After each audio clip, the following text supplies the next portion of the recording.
Hello,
testing.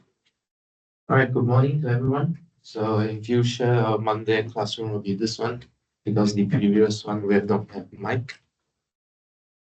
Yeah, before we start, does anyone understand this meme here?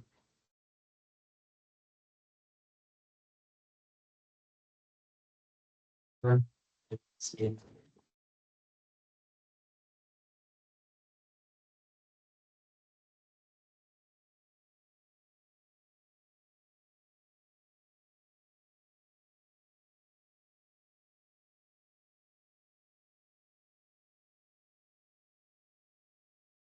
You want? No?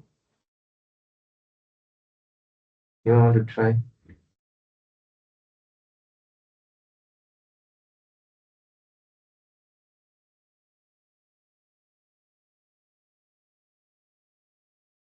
So what's this size of this matrix? Sorry? Size of the matrix is 0? What do you mean? Sorry? 3? 3 times 3, right? 3 equation, 3 unknown. So this is a linear transformation from where to where? R3 to? Good. Okay. So if you apply this matrix to any R3 vector, right, what do you get? You get x, y, and 0. So 0 means what here? The third dimension is 0. Okay, so you send this 3D picture to 2D. You know, okay, you forget the height. Make sense? Okay, yeah. Okay, cool. So let's do some recap first, and we will finish up the topic on chapter 1. And the quiz will be on chapter 1. Okay, the chapter 1 that we cover. So the quiz will be on Friday. I will give you the detail again. Okay, so let's do some recap of what we did last lecture. Okay, so let's recap on onto. Okay, what's the idea of onto here? So onto will be referring to a linear transformation. So we are particularly interested in linear transformation only. So the domain and codomain could be in a different dimension. So let's set Rn to Rm. Okay.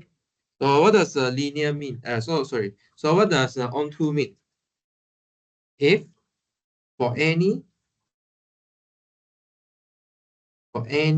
vector in your codomain here. Okay, so this position is very important. It's everything in the codomain. Okay, we can find What can we find? Sorry, we can find the pre-image, okay, in R, okay, such that Tx equals to B. Okay, so the picture to keep in your mind is, you'll see a lot of word in mathematics, but make sure you can turn them into a picture. So what's the picture you need to keep in mind here? So let's say Rn is look like this. So there's few points here, and then Rm is another few points here. Okay, so I draw it as a discrete, but actually it's not. Maybe it's like this. Okay, so for every Rm, okay, you should have something from the domain hit to your codomain here. Okay, does it make sense? Okay, you should hit everything inside your codomain. So it's onto. Okay, you are onto it. So you should hit everything here. Okay. All right. So, but we have a theorem, right? What's the theorem here?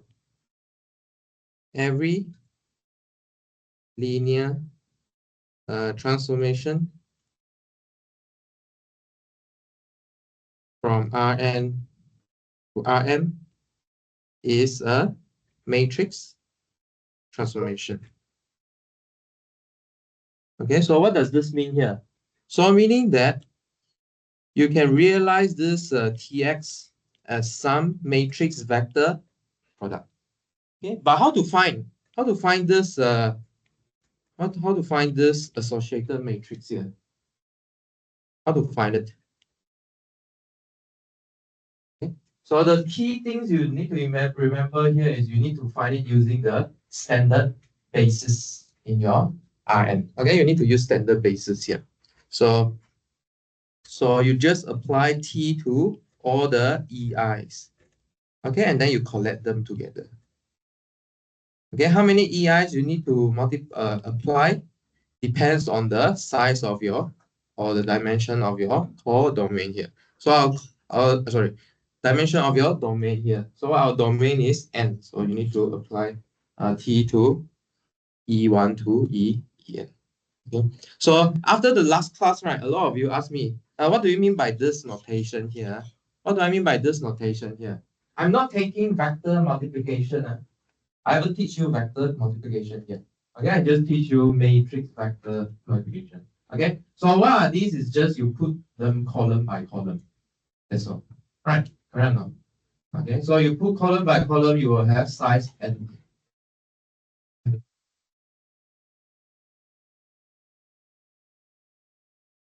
then note that Tx is a member in Rm. So what's the size of this matrix? Can you recognize? What's the size of this matrix here? So your column live in Rm. Okay, your column live in Rm. You have how many of them? You have n of them. So what's the size here? It's equivalent to m times n. So m like, so let me put a quotation mark here first. M equation times n unknown. Okay, later I will introduce the idea of size of an matrix. Okay, but for now, you should associate to m equation and unknown. Oh, okay, yeah. So right. So to say that this linear transformation is onto, what's this statement here? So this, if you combine these two together, this onto statement here will become AX equals to B, which is the matrix equation you see before. Okay, so remember that how do we solve this this type of question? We have an equivalent definition, equivalent theorem, right? Okay, so remember the equivalent. So the following are equivalent. Yeah, I write like this. The following are equivalent. So first, for any B in Rm, what's the equivalent statement here? For every B in Rm, AX equals to B as a solution. Okay. So you see, recall, this is the recall theorem last time on the lecture 2. Okay, so what's the size of this A here? This A here exactly is the size that we're looking at. Let A be an M cross N matrix. Okay. So what's the equivalent statement here? Either you solve this, or either you check that each element inside your codomain is a linear combination of the column of A. Okay. Or, in other words, we say that the column of A span Rn, or we say that A has a pivot position in every row. So what are these equivalence statements from? So these are the equivalents where that we see linear system here. Okay, so for example, the first way here is what? It's exactly when we see linear system as a matrix equation. Okay. Second, we will see as a vector equation. And then third is the idea of spanning. Idea of span. Okay, actually, second part is the definition of third part. And then how about the last one? Last one is exactly the idea of augmented matrix. Okay, we look at the augmented matrix and then we know how to solve it. Okay, so these are the equivalent way to see a linear system. Okay. Any questions so far? This is about on2. Okay, so the four equivalent statement here represent the different way we see a linear system. And they are the different way to talk about things. Any questions so far? Is it clear? If it's not clear, please ask. Maybe I missed out something that you need to you confuse. Okay, so in particular, this talk about existence or uniqueness of a solution. Existence or uniqueness. Existence, right? Okay, whether you can solve it or not. Okay, so the next part is about uniqueness. Okay, uniqueness. That is on one-to-one, which we left last time. Which is where we left last time. So how about one-to-one here? Okay, so how's it defined? A linear, again, a linear transformation. And one-to-one. If, again, for any element inside your codomain, what can you find? We can find at most,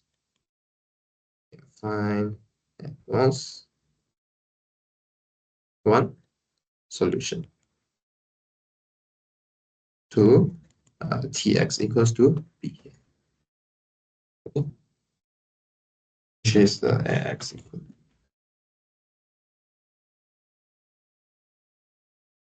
That's what we said last time. So last time I showed you an example which is not one-to-one, right? So not one-to-one, how do you prove it? Well, if it's not one-to-one.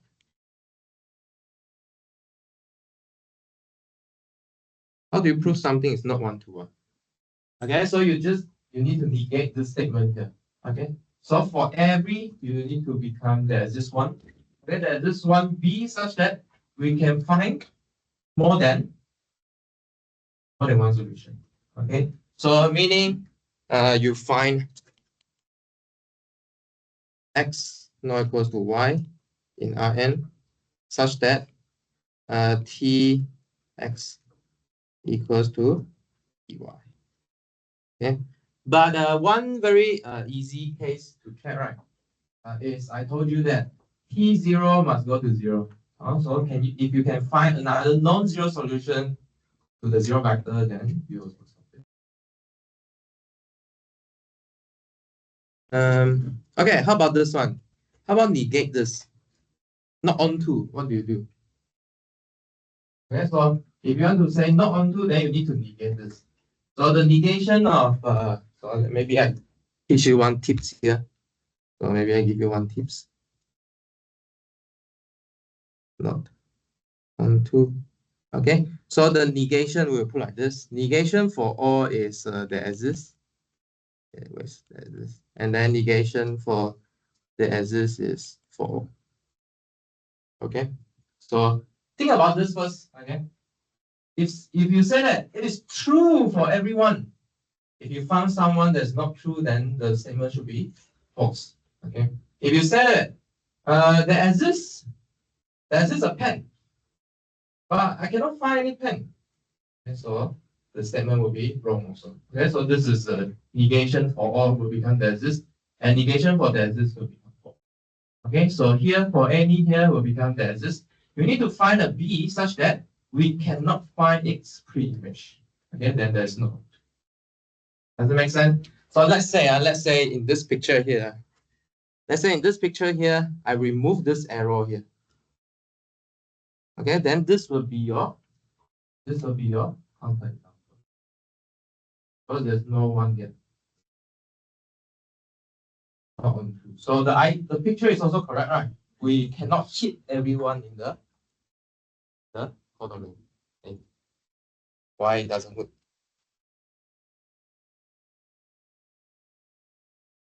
Hello?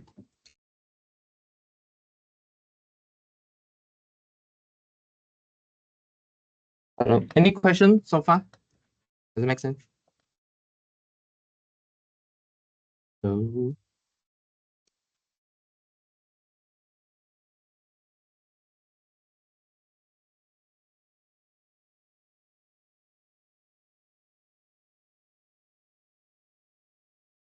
Okay. Right. So let's continue to one-to-one business here. But however, we're gonna check for any B, I can only at most find one solution. But how to do this? Okay, so today we'll discuss about this case here. In fact, we're gonna use this theorem here. Okay. So we'll say that T is one-to-one if and only if this equation here, Tx equal to B, has the only trivial solution. So Tx equals to B. So we can write Tx as a matrix time vector, right? Ax equals 0. But Ax equals 0, what is that? Do you know? Can you recognize what is Ax equals 0? What sort of linear system is this? Homogeneous. So meaning that you need to show that your homogeneous system has only trivial solution. Okay. I think I won't do proof now. I'll provide it in my notes. But let's see how we use this. We have action here. Oh, we don't have examples here. Weird. Okay, so but what did we do last time is we show that Ax equals 0 doesn't has a trivial solution, then T is not one-to-one. This is what we did last time. Then we find another solution to Ax equals 0. Okay, and then we deduce that it's not one-to-one. So if you want to show that it's one-to-one, then you need to prove that this equation has the only trivial solution here. Right. How about you give an example here? Yeah, let's give an example. So let's cook out some example together. So let's say we want a linear transformation from R2 to R2.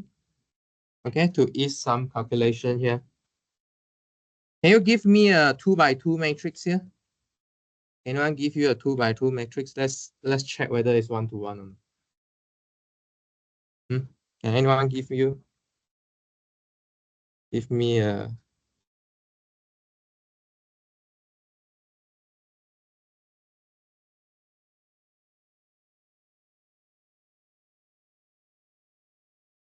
Any 2x2 matrix you can give, we can check together.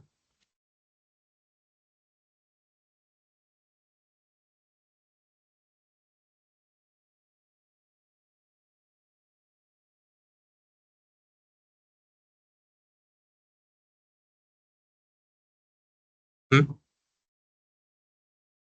Sorry? 1, 2, 3, 4 again, okay? Let's see whether this example is 1-to-1 onto or not. Oh, idea, okay. Hello. Suddenly work. Just now it didn't work. 我用看 Hello，因为刚才它暂停掉。Yeah，这样可以啊。可以，我怕等下你又要回来。OK，但是怎么办？等下我再叫你。再叫我。OK，好，谢谢。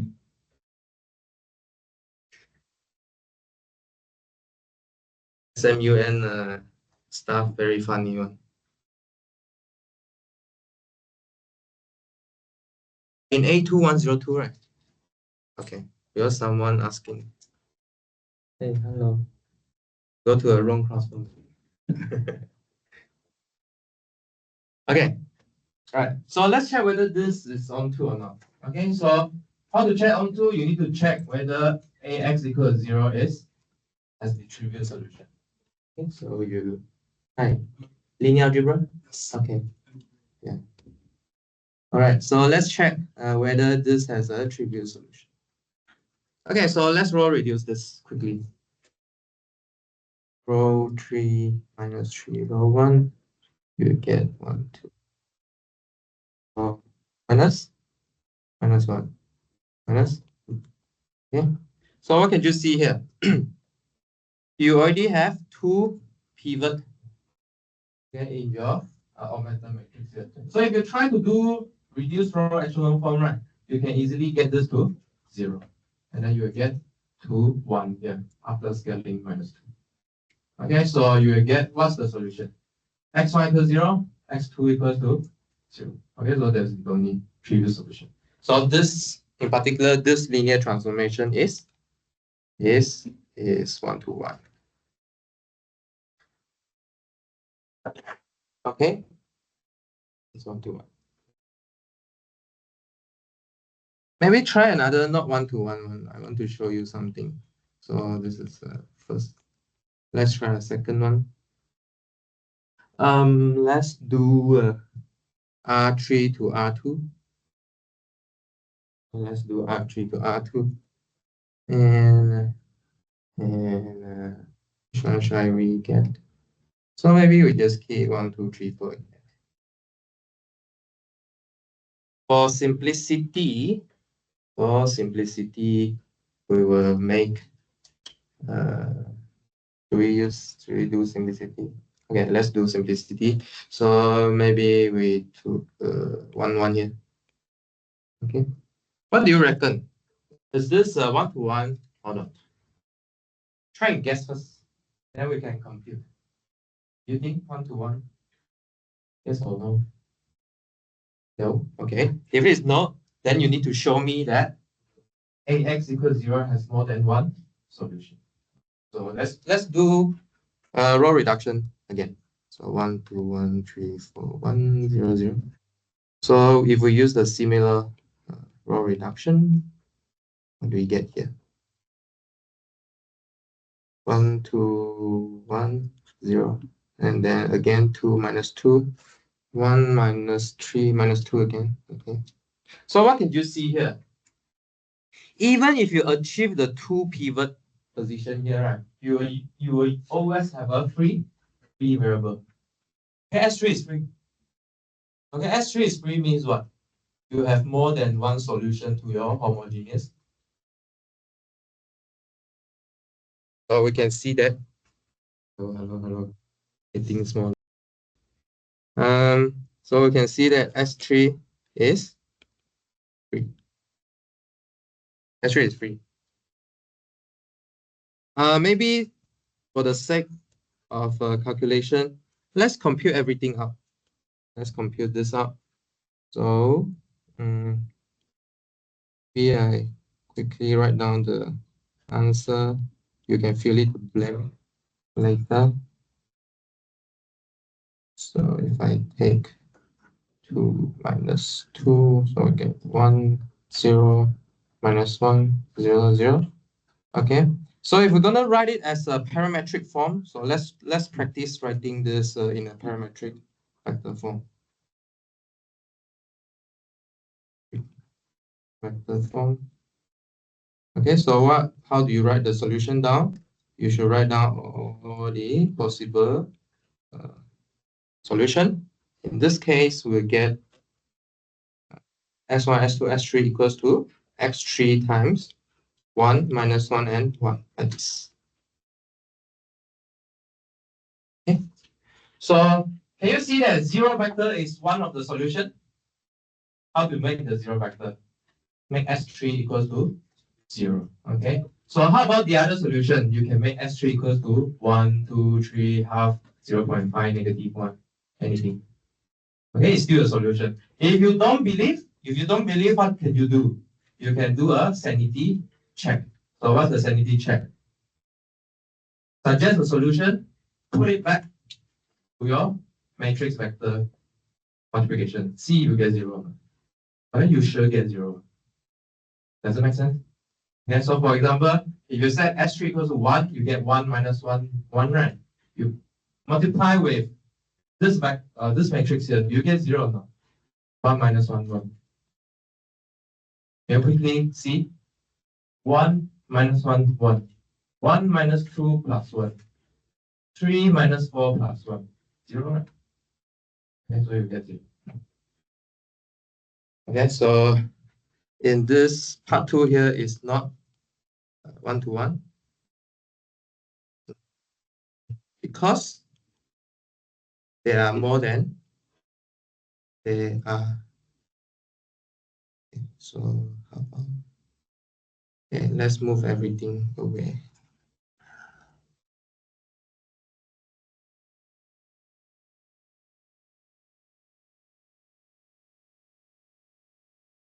Okay, because there are more than one solution to either you write tx equals 0 or ax equals 0. It's fine. Okay. So in your mind now, this A and T should be associated. Okay. If I give you a T, you should cook up a associated matrix here. And if I give you an AX, you should know that it is a linear transformation. Okay. So this is an associated matrix to a linear transformation. Okay. Is it clear? Okay. All right.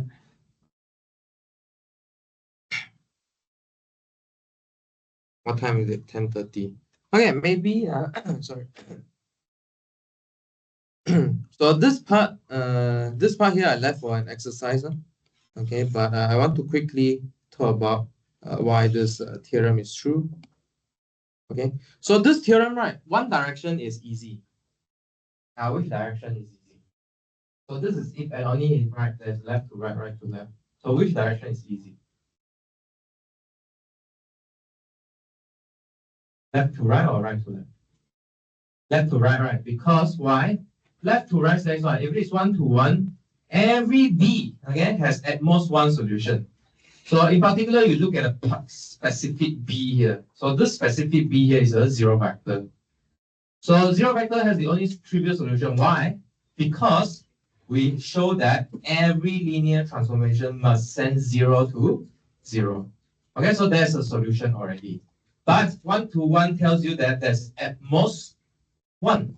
Okay, so there's at most 1. So 0 already solved this linear homogeneous linear system here, then that's the only one because there's a most one. Okay, so it has the trivial solution. But the other direction is not so easy, but still straightforward enough. So let's quickly prove to you. So So how about the other direction? Suppose that Tx has the only trivial solution. Okay. We want to show that T is 1 to 1. Okay. So recall what is 1 to 1. That is for every B in Rm, there is at most 1. So how to write there's at most 1? So meaning that there are two cases, right? Either there doesn't exist X, or there exists a unique X such that Tx equals to 0. Oh wait, what am I saying? Tx equals to B. Okay, so there are two cases here. So okay, so this notation here, I mean there's unique. There exists a unique question, exclamation mark, unique. Okay. So if there's no solution, there's nothing to prove. Okay, but we want to show that if there is a solution, it must be unique. Okay, if there's no solution, we are done. No need to prove. But if there is one, we need to show that it's unique. Okay. So there are two cases to take care here. So 1 and 2. Say that if one happen, then we are done. Okay, nothing to check. Okay, if one happen, we are done. If two happen, we need to check that there's no other solution that satisfies it. We want to check that if there's other solution appear, then they are the same. Okay, right. Fair enough. How to show something there's only one? You need to prove to the other person that if there's another one, it must be the same. Okay. So for 2,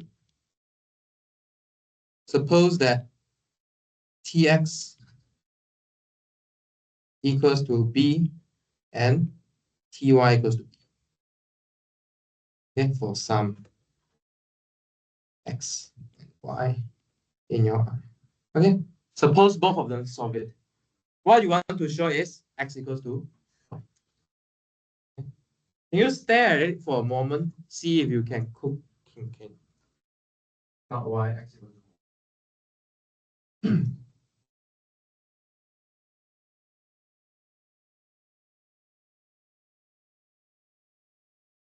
So Tx equals Ty, right? What can you do with it? How do you play around with this equation here?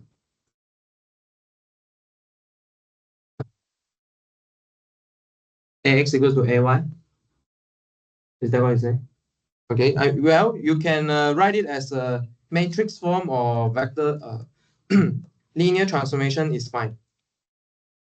But we're going to play the same game. What can you do is you can move them to the same side. So by moving them to the same side, can you see or not? You have a condition on t on something equals 0. Now you have something equals 0. But here it's not quite t on something, right? But do you still remember or not? What can we play around with linear transformation? We can combine the x and y. Okay? In particular, we get tx minus y equals to 0. But what should this be? What should this x minus y be? Who solved this homogeneous linear equation? What's your assumption here? The homogeneous linear equation only has the trivial solution, meaning what? X minus y must be 0. Okay. So by assumption,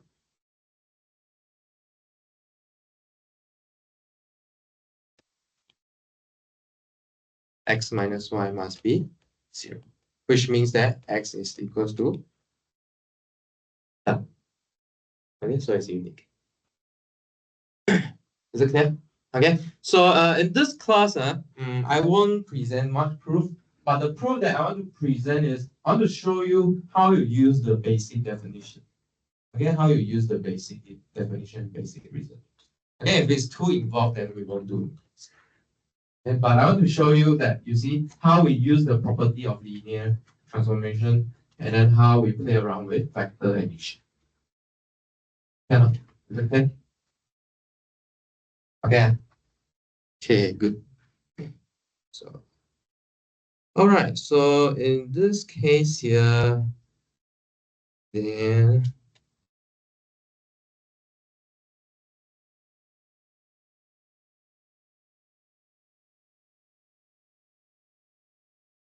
okay, how about let's make a quick summary and then we will go to chapter 2. Summary here.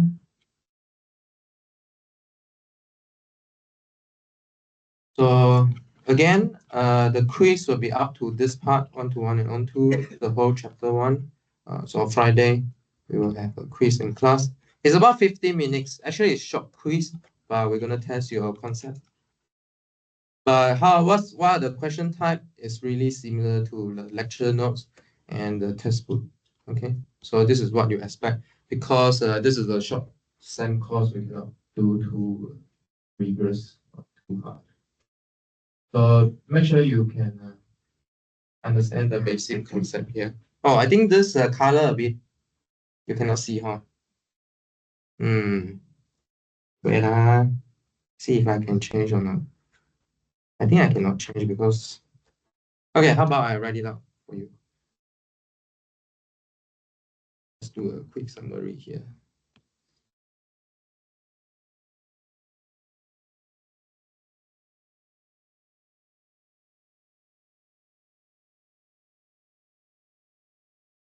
Right, so basically 2 ideas, okay? We have gone so far from existent to unique to these on-to and one-to-one business here. So you can, in your mind, you can make this equivalent to the concept of existent, okay, for onto of a linear transformation, and then one-to-one talk about the uniqueness. A linear system here. Okay, and there are 2 ways to understand them. I mean, from our exercises. So one is that you want to prove it. Okay, you want to prove something is onto, or you want to disprove it. So how to prove it here? So to prove it onto again, you need to show that, okay, let's write down what's the object here. This linear transformation is going from Rn to Rm. So let's fix our domain and codomain. So to prove it, you need to show that for every element in Rm that exists an X in Rn such that Ex equals to Y. Okay, but in the augmented business, right, this says what? This says that the augmented matrix A solving against Y. Okay. If you like B, do you like B more? Maybe I change B. Change it to B. Then you will find these augmented matrix to be consistent. Okay, correct or not? Okay. How about one-to-one? For every B in Rm, okay, Tx equals to B has either 2 conditions, no solution or only 1 solution.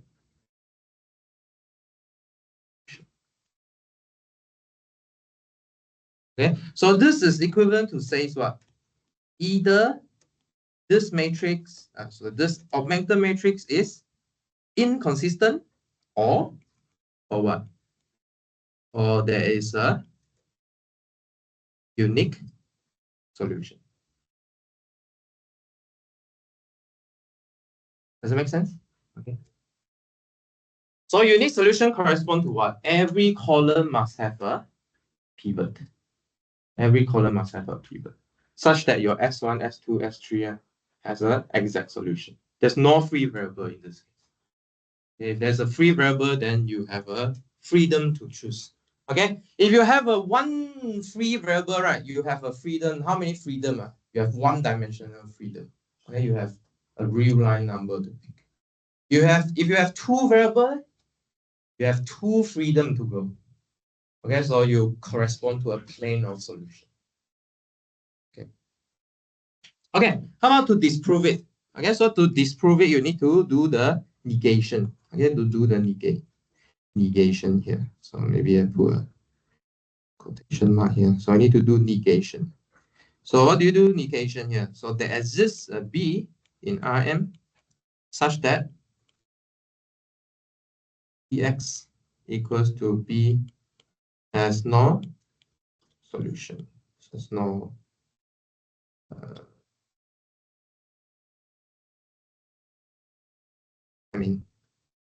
okay, such that no such X satisfy. No X satisfying solution. So meaning what? Meaning you need to find a specific B such that the augmented matrix is inconsistent. Is inconsistent. Okay. How about second one? How about 1-to-1? Okay. You need to find two different xy in Rn such that Ax equals to Ay. Okay. So in the augmented matrix form, what do you need to look for? Okay, check if the augmented matrix A, B has a free variable. If you have a free variable, then you can create a lot of solution already.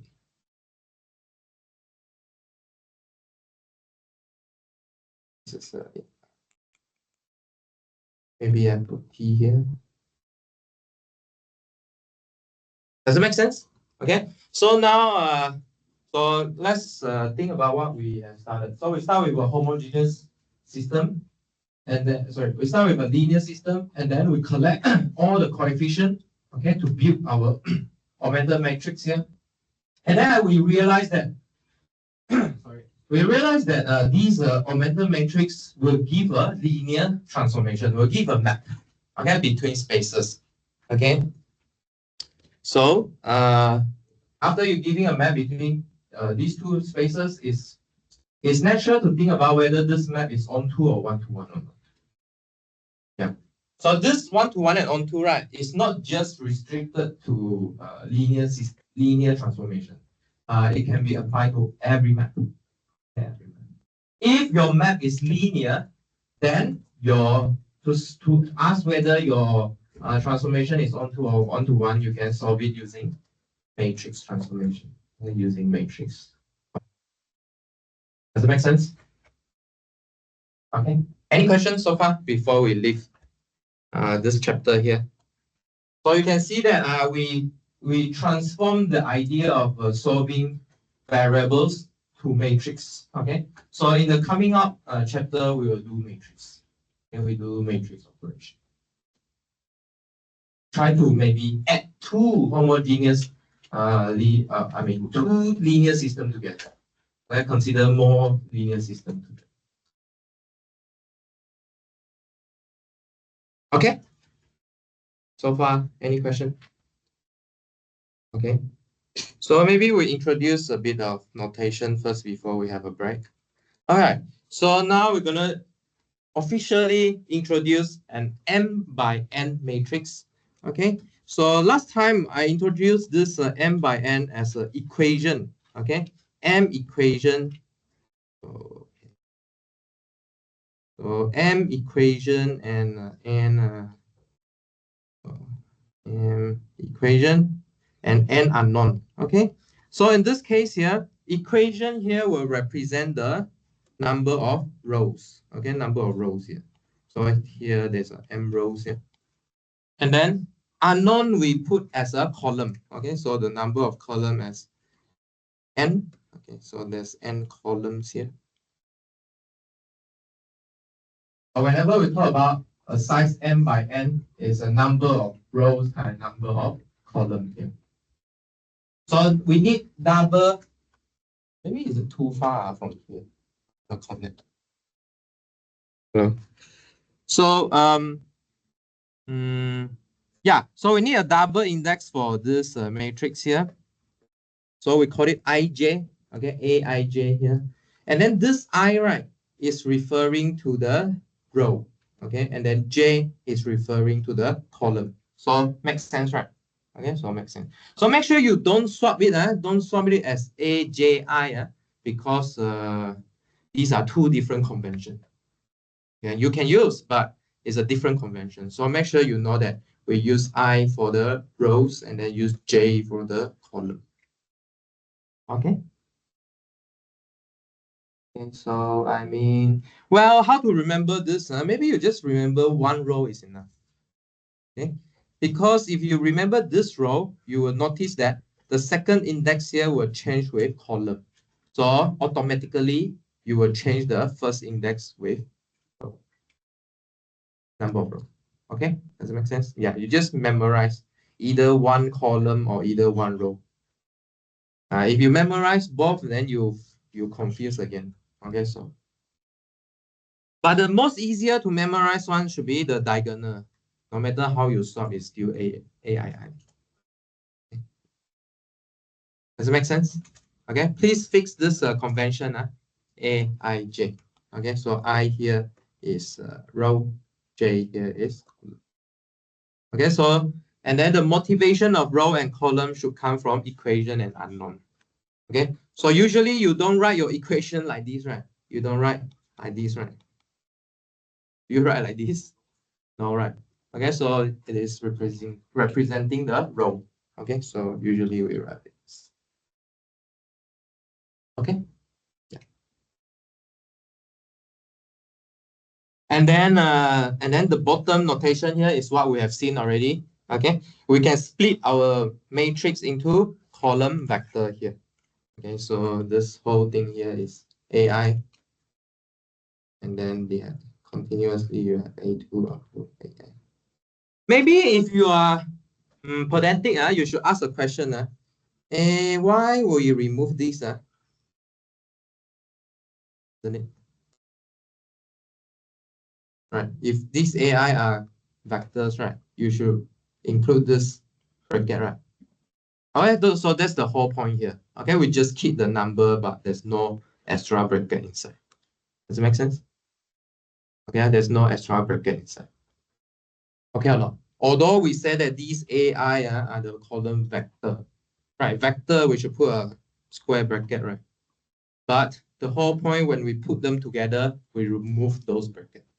Okay, just speaking of these list of number here. Does it make sense? Okay. Okay. Hello. Yeah. Okay. Next. Diagonal matrix. Okay, so a diagonal matrix is a square matrix whose non-diagonal entry are zero. Zero. You sure? Yeah. All non-diagonal entries are zero. So there are few words here. Square matrix. What does square matrix mean? Square. Square meaning both sides. I mean the length and width have to be the same. So here, where is the length? Where is the width here? So this is the m times n size here. So it must be a n times n matrix here. Okay, either you say it n times n or m times m is fine. Okay, make sure the m and n is the same. And whose non-diagonal entry? Okay, so what's the diagonal entry here? So diagonal means this diagonal here, AII term. Okay, this is the diagonal entry. What it says is the non-diagonal entry. Okay, so apart from this AII here, you should get zero.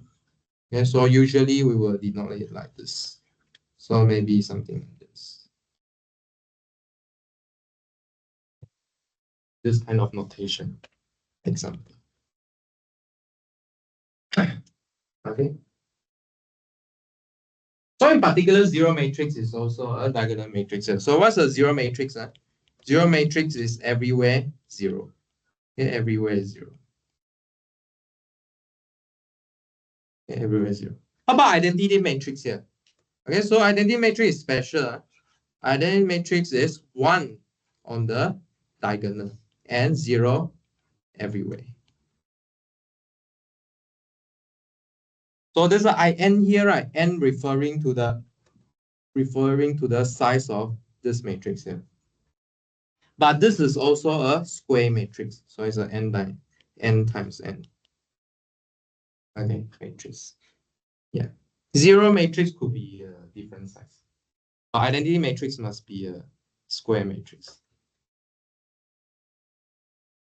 Okay, maybe we stop here first. Any question? Good. Yeah. Okay. Yeah. Okay, let's take a break until 11:01.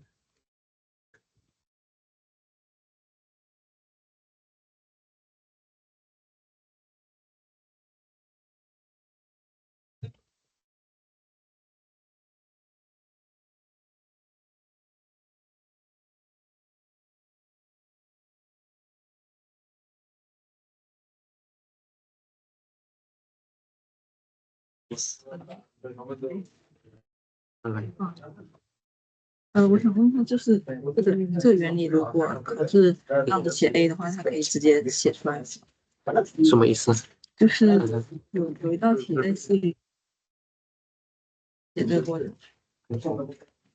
但是就是一个定理，可以直接写出这个答案，就不要可以，你只要有这两个东西，你就可以直接写出。就不用再写这个过程。可以。对啊。那需要解释什么？不直接写出答案？可以直接引用，可以直接引用，直接引用。可以直接引用。就是说，比如说题目告诉你这个 T，然后他没有告诉你这个 A，然后你要去找这些 TI 到 TN，然后你把它放在一起就是。呀，可以直接用。上课讲这个负的 Yes yes。就是，但是你说主要着重是这个，但是如果可以用这下面3个来说明。可以。其实你在解这个的时候，就是已经在用其中一项东西了，不是？因为你一定是把它变成 augmented matrix 来解，对不对？只是说你看你要不要正确的找出它的答案，还是你只需要知道它是有一个答案吧？对。还有用这个来证明，就是线性相关。就是如果证明它是线性，如果它证明它是linear dependent，就是它就是可以证明它不是。如果是 independent 就可以证明。为什么呢？为什么呢？对呀。我有讲过这个关系，我应该是有这个关系，但是我好像没有讲过这个关系，为什么？因为我在做题目的时候做到，所以我试试看。说说看啊，就是啊，你说说看，应该是好像，但是我好像没有。线性相关的话，它一定是就是多解的；如果是无关的话，它一定就是都等于0嘛，所以就只有那为什么？那句话为什么 linear？ 因为 linear dependent 的关系只是那个定义，那个定义。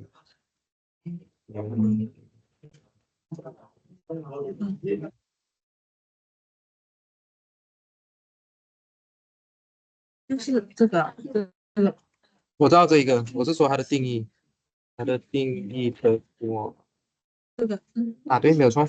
所以这一个有了过后跟解什么关系？因为如果是对，如果是等的话，就是肯定是多解，就不是只有一个零解。等一下，如果你说 AI 是 linearly independent 嘛，对不对？如果这些是 dependent 的话，意思说这里有一个 non-trivial solution，然后这里有一个 non-trivial solution，为什么会证明有多解呢？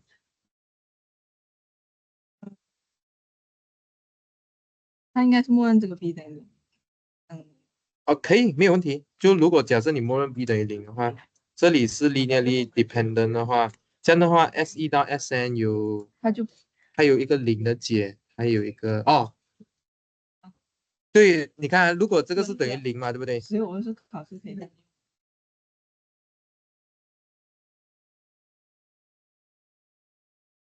这样你补回去哦，能够补回去吗？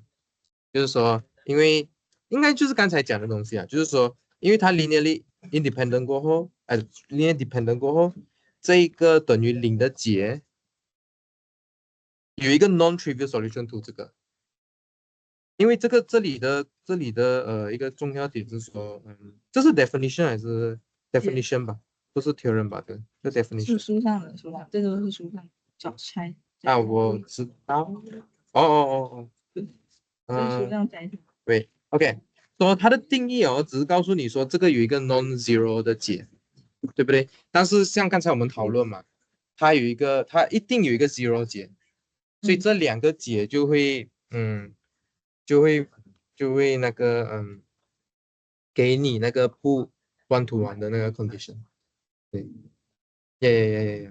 但是因为我在班上没有告诉你这个关系嘛，可能你也要写一句哦，就写一句吧，就是刚才我们讲的东西。就是说这一个东西有一个 non-zero 解，但是 obviously zero 解可以解掉，所以它就完图了。对，yes，因为我后面发现他的结论大概就是，等一下，就是这个如果要 onto 的话，这个 rank 的 A 要等于M，如果不满足的话就不是。对，但是我们还没有到这个阶段，还没到这个，还没有，这个字还没有介绍，这个字还没有介绍，等一下我们会介绍这个。就是我可以，如果考可以这样说，暂时不可以啊，对，暂时不可以，不可以，不可以，但是不可以，对，不可以。那如果是 final 可以说，应该是可以的，因为我们还没有进到这里，其实应该会进到这里，我们应该会进到这里。当我们在介绍 dimension 的时候，现在还不可以。现在你就是要告诉我说，比如说你知道他们是 linearly dependent 过后，他们的解就是有一个 non-trivial 的解，对不对？然后同时 zero 肯定也会解掉，所以这两个会给到你那个不 one to one 的解，对吗？哇，你看很远了，其实看很远了。对啊，因为这个字其实我们没有介绍，慢一点我们会在 dimension 那里呀。现在就因为我看到他做题还有很多个解释，然后是，所以我错，就不太确认要用什么样的解释。就是我们班上讨论过了。我们班上如果讨论过的东西，你就可以直接用。比如说刚才那个，像你问我这个 theorem 嘛，你可以跳来跳去，任意跳。我们介绍过的东西，你都可以用。比如说刚才那个 linear dependent 跟那个one to one 的关系，不是确实是有关系，但是就是说我们如果没有在班上介绍过的话，你可能要解释一点，但是不会太长嘛，对不对？它就是一个 non-zero 的解跟一个 zero 解，两个就是弄 onto。因为这个如果要这么解释，就如果可以直接，就是像这个我明白你讲，对对直接看对，没有错，exactly，这个就是我怎么 come up with 这个 example，你知道吗？但是我不会这样告诉你嘛，我一定要用它的定义来说服人，对不对？等我们学到你刚才讲的那个东西啊，就可以直接看了。对，没有错，exactly。我在想这个例子就是用你的想法来想啊，因为你不可能做出那个 pivot，你一定要有 free variable。对，你的 idea 是对的，但是我们现在还是来慢慢上去。这样子。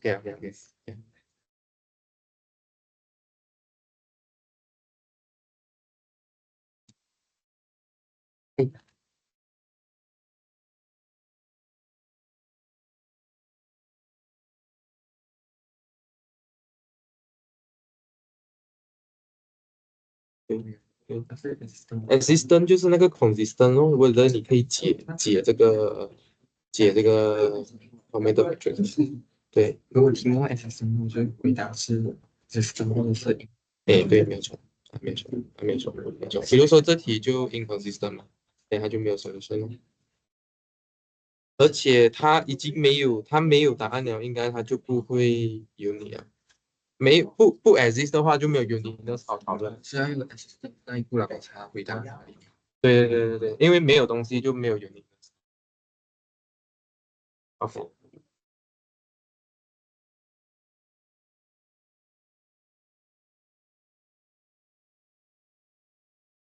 chapter 2里面没有2:1，什么？ chapter 2里面没有2:1。哦，因为它的那个它的版本是放在那个 chapter 那个1里面，然后我们把它跳去，你如果回去，你回去它这里，你回去它的 chapter 1的话，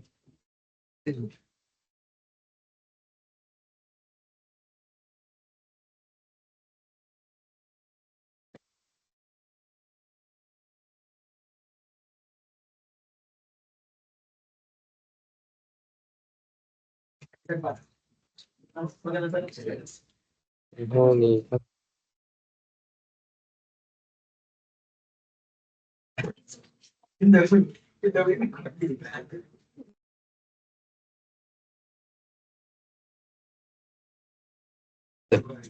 ，yeah， okay. Okay, so if you cannot find this 2.1 section, right, actually it's hide inside the chapter 1 because I think the previous lecturer arranged it to do this first, but I choose to do it later. Okay, so it's hide inside the topic 1 pre-read section. Maybe in future I will move it up. But for now, you can find it in there. And what else? Okay, so regarding what you can use in quizzes, right, is everything I introduced in chapter 1. Okay. In the process of learning, right, you will see that we will have a better and better understanding of this matrix. We will use even more advanced language to see whether some solution exists or not. Okay, so maybe some of you get ahead of me or you get ahead of yourself. So you get too far. It's okay, but make sure that you how to say, use whatever I introduced in class first. Okay, we will slowly get into advanced now, but for now you can use whatever I discuss here. Okay, if you are not sure, you should check with me again. Okay, please don't use some advanced chapter stuff first yet. Okay, yeah. And then okay, another thing is about existence and uniqueness. So if you want to talk about existence, actually is related to whether your system is consistent or inconsistent. Okay, if the solution exists, meaning your linear system must be consistent. Okay, if your linear system is inconsistent, then you don't have a solution. Okay, only then you can talk about uniqueness. Okay, only then you talk about uniqueness. If something exists, if the solution exists, then you will talk about whether something is unique or not.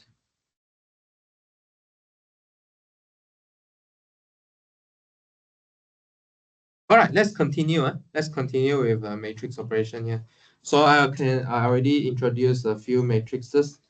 Okay, so there's 3 important example here: diagonal matrix, identity matrix, and zero matrix here.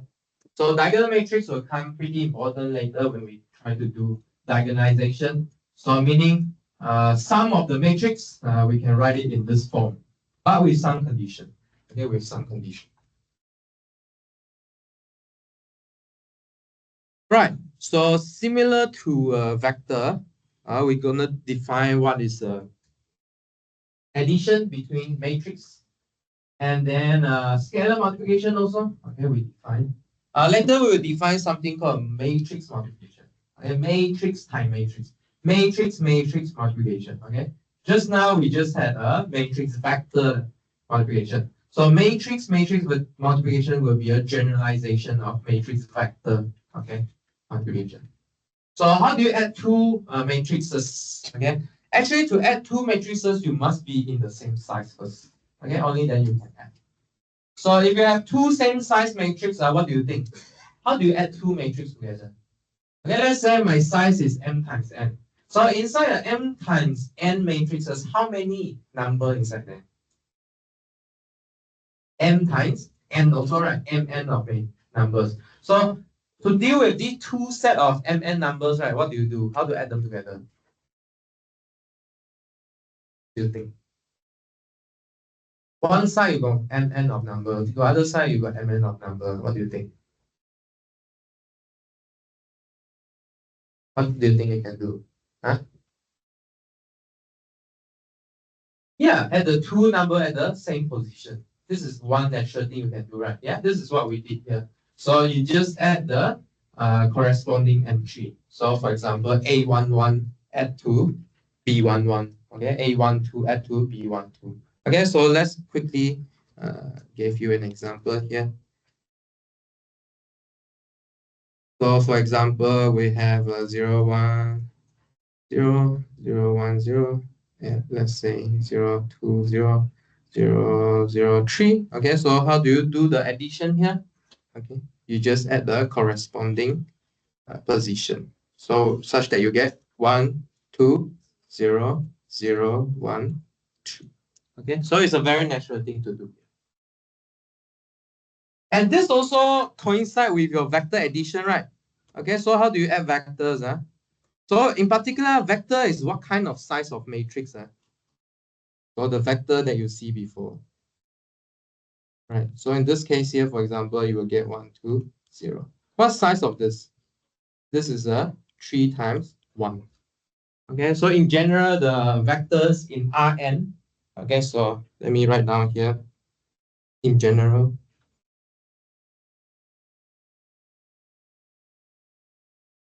so in general,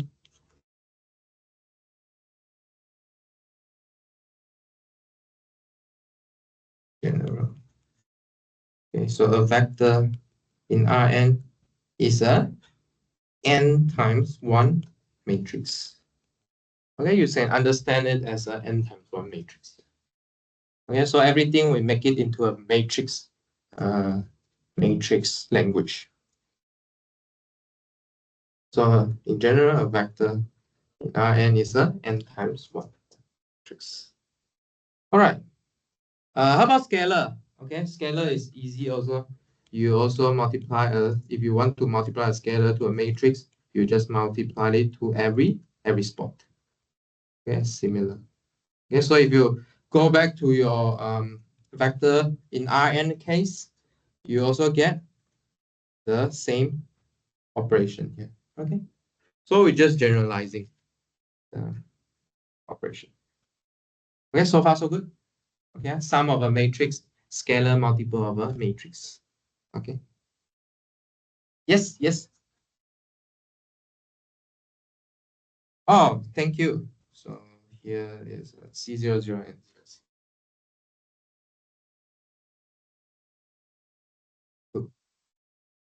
first is a sum, second is a scalar multiple. All right, so let's quickly look at this. Quickly give you 1 minute and quickly compute this.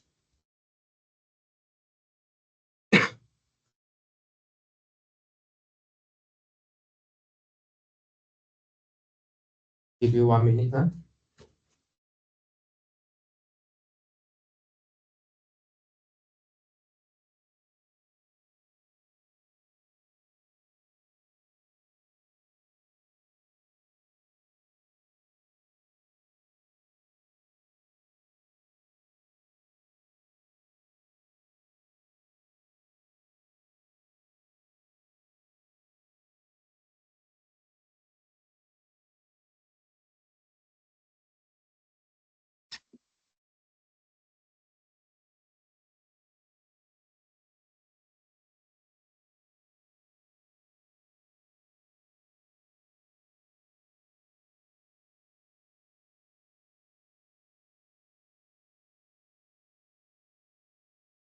Okay, so maybe someone tell me what is 2a? 8, 0, 10, minus 2, 6, 4, good. How about minus 3b? Okay, minus 3b. What do you get? 6, minus 3. Okay. 12, minus 6, 3. Okay, so altogether you get 14, minus 3, 1, 10, 0, 7. Okay, so make sure you get this correct. Even this kind of easy computation, right, you must not get wrong, because if you get wrong, then for some hard calculation, you will confuse. Okay, maybe your idea is correct, but your calculation is wrong. So that's why you cannot get the solution in the textbook or what. Okay, so sometimes it's just calculation error. So please don't look down on this kind of calculation. All right. So next theorem again is similar to the number system. Okay, you can do commutativity on your matrix addition or associativity, and then there's an identity here. Is it obvious that you add a zero matrix, you get yourself because you add zero to every spot. And then scalar multiplication is distributive. Okay, either you distribute on the summation of matrices or your matrix distribute over your scalar addition. And then this scalar multiplication is associative also. Okay, they're really similar to from a vector operation. Okay, right. So next is a new thing here. How to prove it? How to prove it? You need to write it in general size. Okay, you prove it by induction, but it's not important for our course. If you learn induction, then you will know what I'm talking about. So next, matrix multiplication. So this is the new part here. Okay, so this is the new stuff. So this is new stuff. Okay, so how to do matrix multiplication? Maybe let's do some motivation first. Okay, let's read this definition and then we try to motivate this. So we have a A, okay, it's a size m times n, and then B is a size n times p. So whenever we talk about this, right, you see, so many words are very hard to memorize. Okay, you must able to make this sentence into picture. Okay, so what's the picture you need to put in your mind here? So if A is an m times n matrix here, you should draw some matrix, right? Call it A. What does m times n means? M is the number of row, n is the number of column. Okay, similarly for B, you have n times p like this. Okay, so one thing you immediately observe is when I put these two matrices together, you can see that this n will like coincide. Okay, this is not a coincidence. We purposely make it like that. Okay, so these two have to coincide. Okay, then this m and p doesn't matter. Okay, doesn't matter as long as these two n is the same.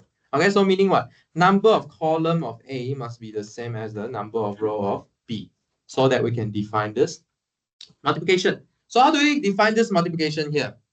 So in principle, right, we should get out what should we get out? Another matrix.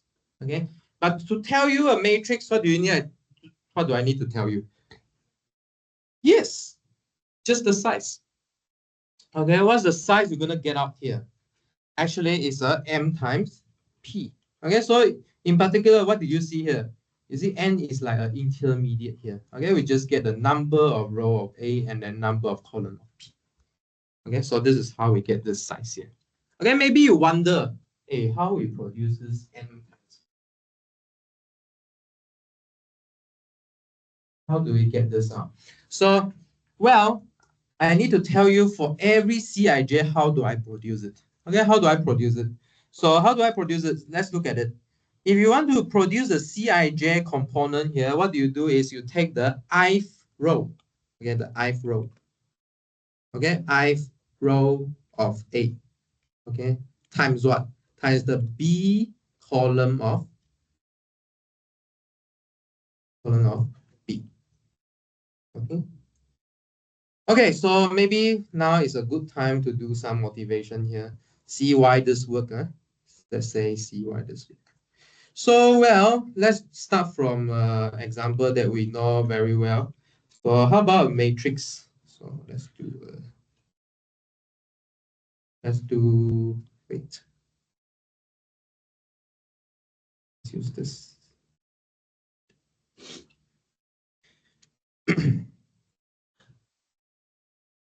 Okay, let's understand it from what we have learned. So let's do some motivation.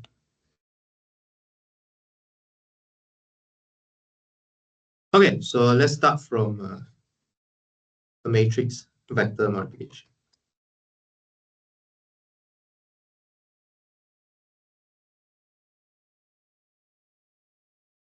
Okay.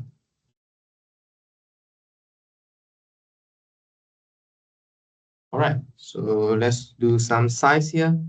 Maybe let's say we start with some specific size. Let's start with 2 times 3 maybe.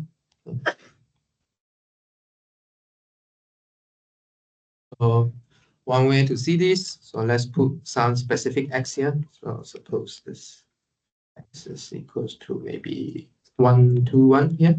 Okay. Right. So what do we do here? What do I like? What do we like? What have I teach you last time? So how to get this matrix vector multiplication? We split our matrix into column vector. Okay, and then we treat the term inside our vector as a coefficient.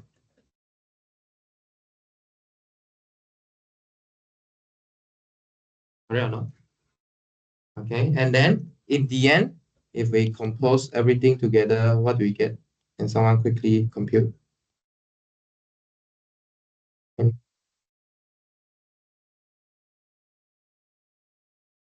2 and 7? 2 and 7. Okay, please check others. Okay, so how about the other way to understand this 2 and 7 here? Okay, can you realize that this is equivalent as writing as 1 times 1 plus 2 times 0 plus 1 times 1, and then 1 times 0 plus 2 times 2 plus 1 times 3. Okay, so this is the way how we get this matrix multiplication here. Okay, so to get the first spot, what do we see? We take the first row, okay, times the first column. So when we say times here, right, what we do is we multiply the corresponding term and then add up the sum. Okay, does it make sense? Okay, so the notation we're going to draw here is like this. So we take the first row, multiply the first column here. Okay, so to get the first part. Okay, so what does it mean here? So meaning here we split this vector further up. We chop this vector. We chop this vector into row vector. Okay, so sometimes we call it a row vector. Okay, usually we chop as a column, right?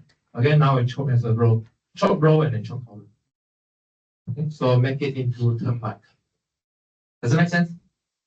Okay, so you could imagine, so you could imagine here. So maybe we go to a higher dimensional case. So let's say we have A, B now, right? Okay, let's say we have A, B now. So what's my B here? So let's keep the same A. And then we make B from our X. So maybe we can put let's say 3, 4, 5 here. Okay. So what do we do here? Okay, so let's try and compute this, see if you understand or not. So let's write down the big thing here. So here is what? Here is a 2 by 3 matrix. 2 by 3 matrix multiplied by a 2 by 2. Okay, so in the end, what do you get? You should get a 2 by 2. Also, although I draw it very big, it's just a 2 by 2 terms here.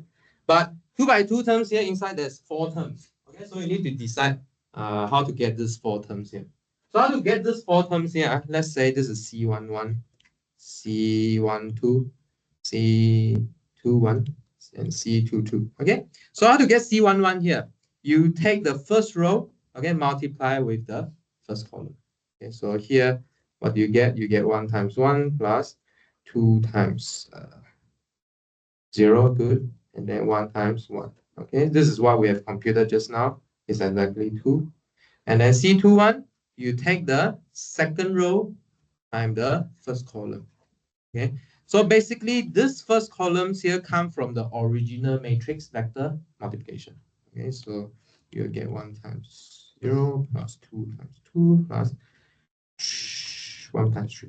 Okay, so you get 7 just now. Okay, how about get the second column here? Okay, how to get the second column here? You also do the same game. But now, instead of the first column, you take the first row times the second column.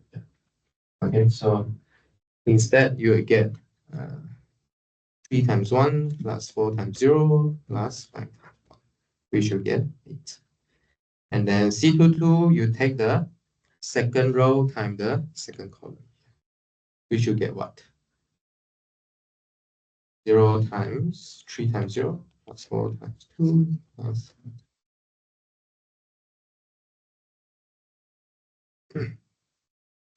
equals to 23. Okay. Yeah, so what can you see here? So you can see that matrix vector, matrix multiplication, right, is some sort of a matrix vector multiplication. But you do it on 2 at the same time. And then you collect the calculation together. Does it make sense?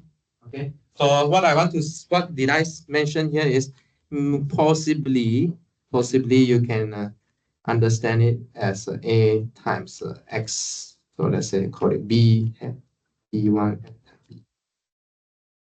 And then seriously, what you get is AB1, AB2. Okay.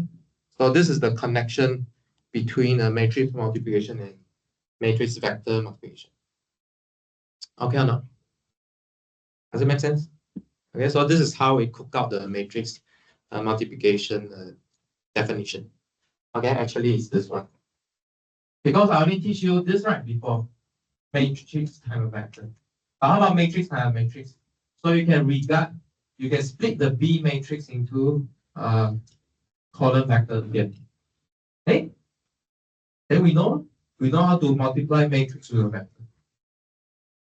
Okay? Yeah. So this is how we cook out the matrix multiplication formula. Okay. If it is okay, then we do another example again. Okay, I give you another 1 minute to compute this. You need to be real fast in your calculation. Otherwise, you don't have enough time for it.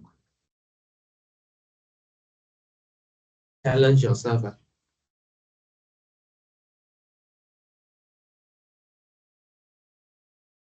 Okay, how about I give you more? Then you give you 3 minutes to finish up these two. Quite similar. So try and finish up. Give you 3 minutes. You can share answer with your friend.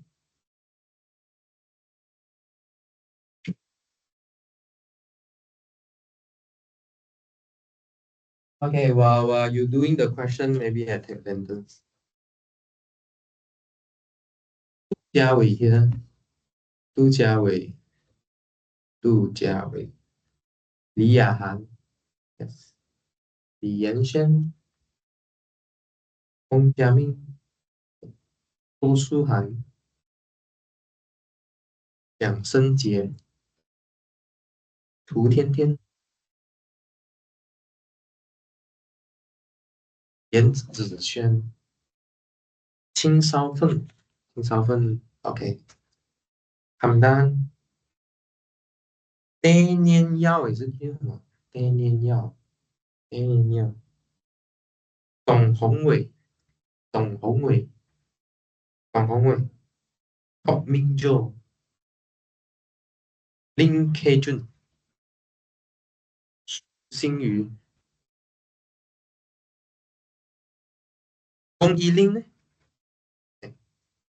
Bryson. Yeah. Okay. Hook Shin. Zheng Yao. Fang Ling. Jiang Fang Ling. Okay. Qiu Zi. Yun Xi. Fang Yun Xi. Zizhen. Xing Yu. Yeah. Xing Yi. Okay. Xing Yi. Nicole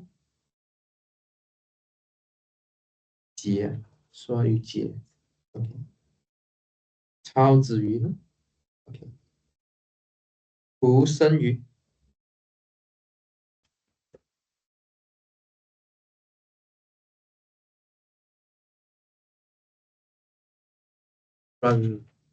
袁若琪，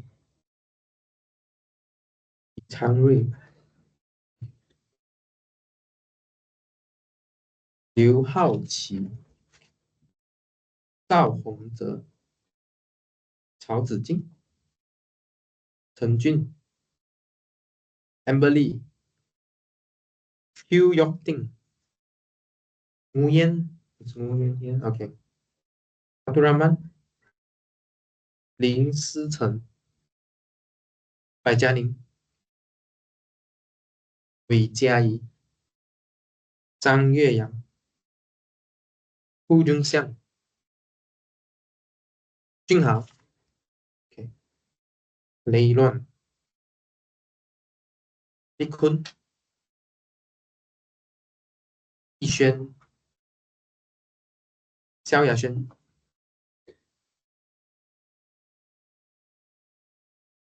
柴 B、柴 B 毛曼 ，OK， 白武成、葛文业、郭汉宇。郭汉宇，Are you absent the few? Why? Huh? You just came back yesterday. Visa problem or your holiday? Your holiday or visa problem? Do you have visa problem? Yes, sir. Okay. 黄健、郑国东、张涵池、张涵池、张一阳、钟一阳、陈台丽。Okay, maybe I will continue again. All right. So what's the first one? Maybe let's check answer. If answer is correct, then we can go over. What is A? B. What is A, B? What's the size first? Let's tell me the size. 2, 2, good, very good. Okay, so because this is a 2 times 3 matrix times a 3 times 2, so you're left with 2 times 2. Okay, so what's the answer? Minus 17 minus 16 minus 18 minus 8. Okay, if you have any wrong solution, you can ask now. Okay, if not, try and check whether which part is wrong. How about BA? What size is it? 3 times 3. Okay, so 3 times 3. So what's the term inside your matrix? What's the term? Minus 12, minus 11, 11, 13, 9, minus 30, minus 7, minus 11, minus 22. Okay, yeah. So if you check that some term is not correct, please check your calculation again. All right. So how about this one? AB. What size is it? You do did you compute everything out or not? So if you're computing everything out, right, you will get 4 times 3 size. Okay. But you don't need to compute everything, right? What do? You just need to find the third row. Okay, if you're gonna just find the third row, what does it mean? You are finding the A. Okay, let's call it C. C31, C32, and C33. Okay. So to get this row, right, what should you do? What should you do? This is third row, right? So you need to look for the third row from A. Multiply what? Multiply by every column of B. Okay, so instead of compute the whole AB, right? Instead, what should you do? You should just take the row vector 6 minus 7, 8, multiply by your. Okay, so look at the size again. So you have a 1 times 3 times 3 times 3. So you should get a 1 times 3 vector, row vector matrix, which is a row vector. So you get a 1 times 3 here. Okay, so anyone computed this 1 times 3 vector here? What is it? Minus 43. and 28, 20, 20. Hey, why my solution so different one? I do something weird. 6, 12. Hey, correct or? Actually my solution wrong. Yeah, right. Okay, in my previous year, I put a -8 for some reason. Okay, I think you're right. Okay. Anyone? Everyone got it? Anyone compute the whole thing? Anyone compute the whole thing or not? Did anyone compute the 4x3 matrix? No? Okay, if you do that, you are not wrong, but just wasting time. Okay, you waste a lot of time, right? If you try to compute everything and then cook out this third row. Okay, instead of just go directly to check. Yeah. It's not wrong, but you will waste time. That's all. Wasting time is not good. All right. Sure. So how about next? So we want to see whether this multiplication works like a number multiplication or not. Actually, yes. Okay, it is associative also. Okay, ABX equals to, sorry, A times BC equals to AB times C. Okay, and it also distribute. Okay, it also distribute among the summation of matrix. Okay, left and right. And then it also distribute over scalar multiplication. And then obviously, the identity here is not the zero vector anymore, but the special matrix that have one at every diagonal entry. You want to try this? You want to try this or not? Maybe let's try. Let's try and see this, the last one. Let's try the last one here. So let's take, okay, favorite 1, 2, 3, 4. So what's the identity here? Okay, the identity here should be 1, 0, 0, 1. Okay. Can you see that you compute to 1, 2, 3, 4 again? Okay, what happened in this calculation here? If you take rows times column, okay, first row times first column, you should pick up your 1.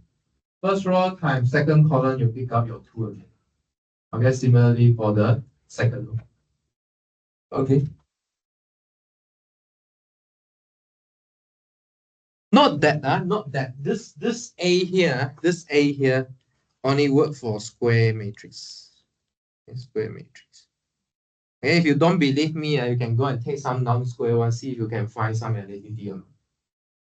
Okay, this only work for square matrix. And if you notice, actually there's one property missing compared to vector addition and matrix addition here.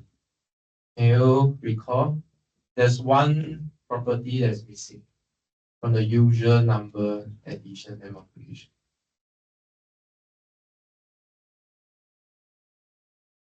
3 usually equals to 1. But in this case here, AB is not necessarily equals to BA. Actually, you see it already, right? Did we do a computation just now? You see? AB is not BA. Not even the size is the same. Okay, not even the size is the same. Okay, so we generally don't expect AB equal to B. Okay or not? Does it make sense? Okay, even the size could change.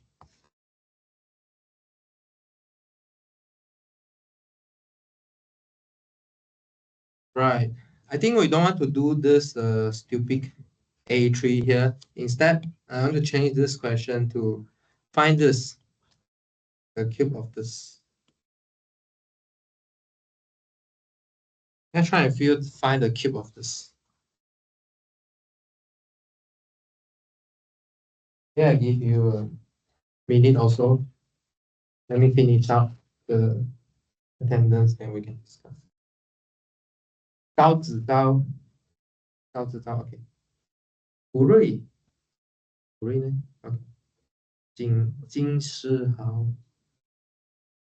李云林，林畅徐，刘涛，刘媛媛。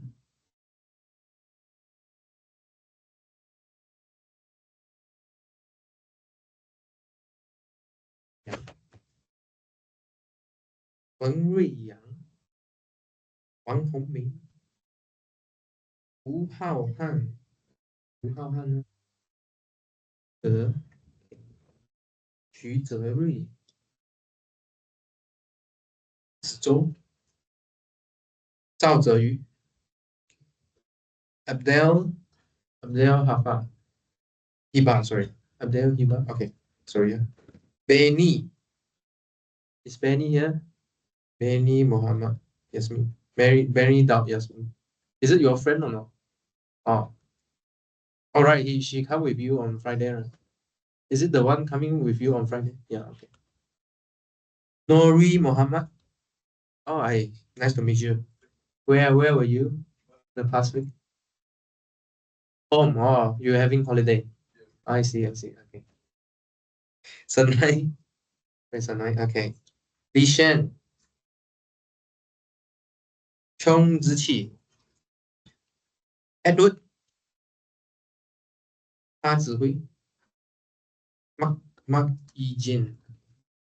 Nicole. Another Nicole. Okay. Do you know which Nicole I call just now? How do you know?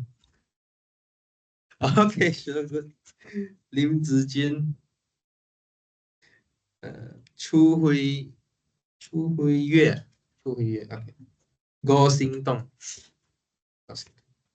Salami. Okay. Salami, right? It's Salami, okay. Jia Yu Yi. Jia Yu Yi.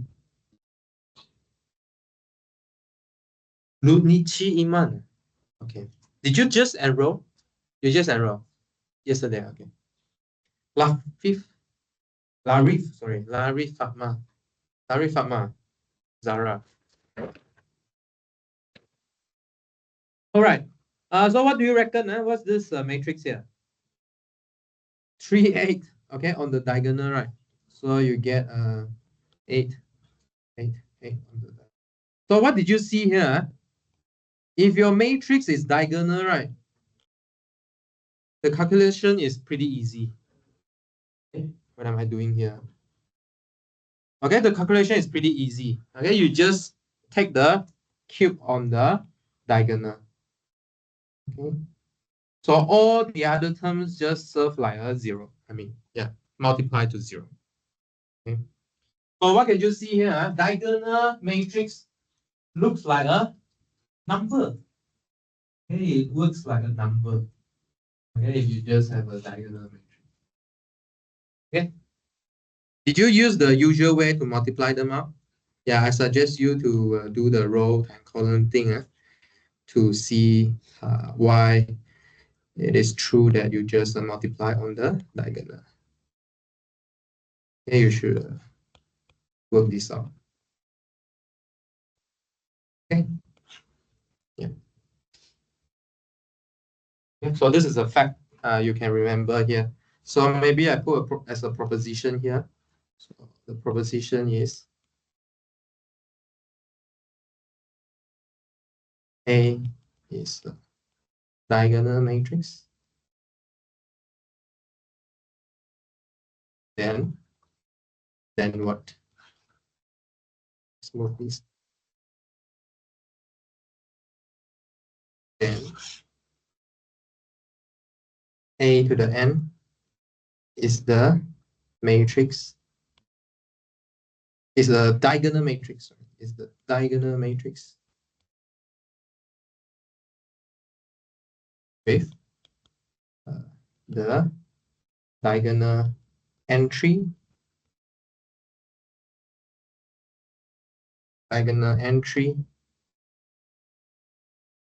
taken to the nth power. So very easy. So diagonal matrix is easy to compute for matrix multiplication. Okay. Any question so far? Okay, so later we will have a business of transforming a matrix into diagonal, which we call a diagonalization. I think this is the most important thing before you finish this course. All right. So next operation will define what's a transpose mean. So what's a transpose means here? So we define a transpose of a M times N matrix as a N times M, meaning what?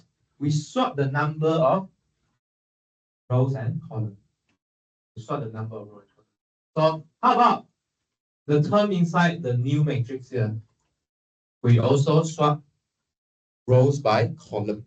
Okay, so what do I mean by swapping rows and columns? So look at here.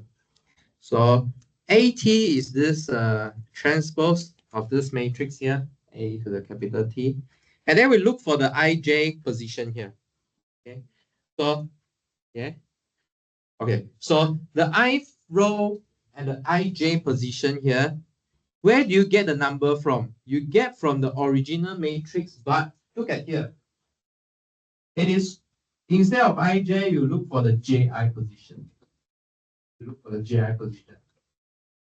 So meaning you look for the ith row and the J column. Okay, so let's try and test this definition. So let's try test this definition here. So let's say my A is what? A11, A12, A21, A22. Okay, so now I need to work out what is A transpose here. So A transpose here, again, let's write down the terms. So AT11, AT12, AT21, and the AT22. Okay, but by definition, it is the original matrix A11, A21, and then A12, and then A22. So what did you notice here? You can see that the first row become the first column. Second row become the second column. Okay, instead of just memorizing this equation here, you should memorize the operation in your mind. Okay, first row become first column, row become column. Okay, does it make sense? Okay, so this is what you need to remember in your mind, and then this is just a language, the IJ and JI swap. Okay, the most important is the row become column, row become column. All right, so let's try. Okay, let's try and work this out. So let's try and compute this example here.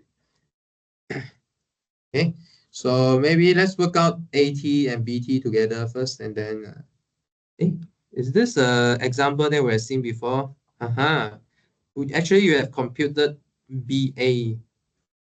Yeah. So we have computed BA already. Okay, so we have computed BA before. Okay, just computed just now.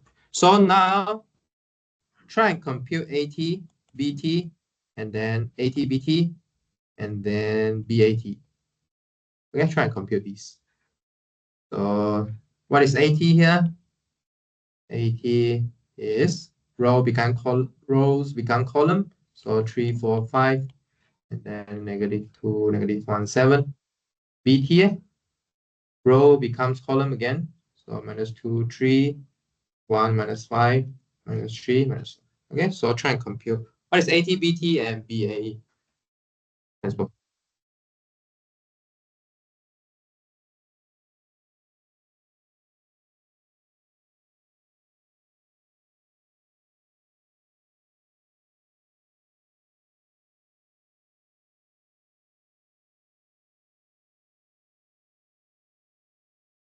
Well,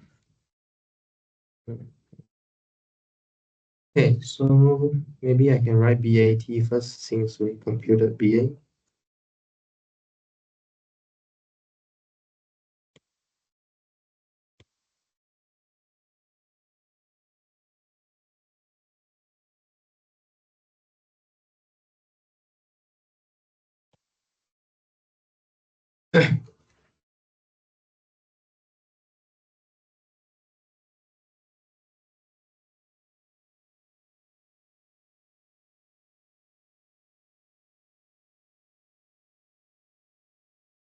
Okay, anyone done finishing compute AT, BT?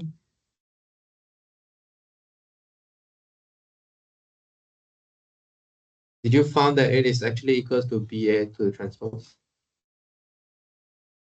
Yeah, you should get this. Okay, AT/BT is equals to BA to the transpose. Everyone got this? Try and compute. So AT is a 3x2 matrix, and then BT is a 2x3 matrix. So together you get a 3x3 matrix. And then BAT is also a 3x3 matrix. So our goal is to see that these two is the same actually.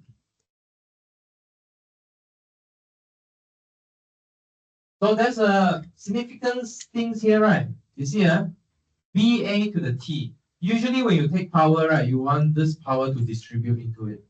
But you see when it distributes into it, the order changed. The order changed. It's not BT.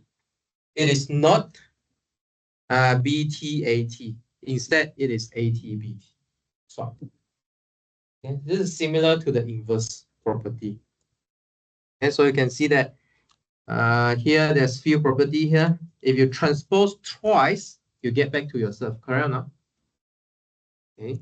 And then A plus BT, you can split it into AT plus BT. This one is relatively obvious. And T doesn't affect your scalar much because your scalar need to apply to everywhere also.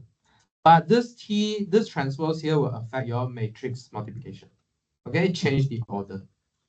Okay, to compute A, B, T, you should compute BT times AT instead. Okay, does it make sense?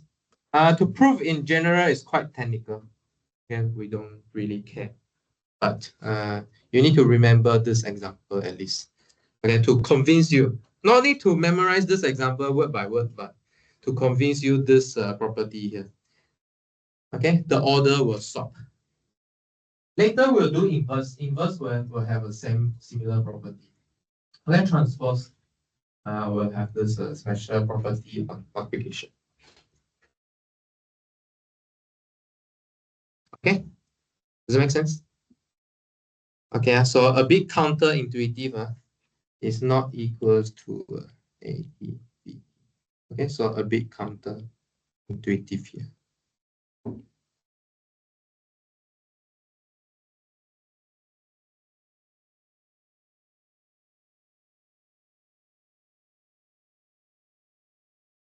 Okay, any questions so far?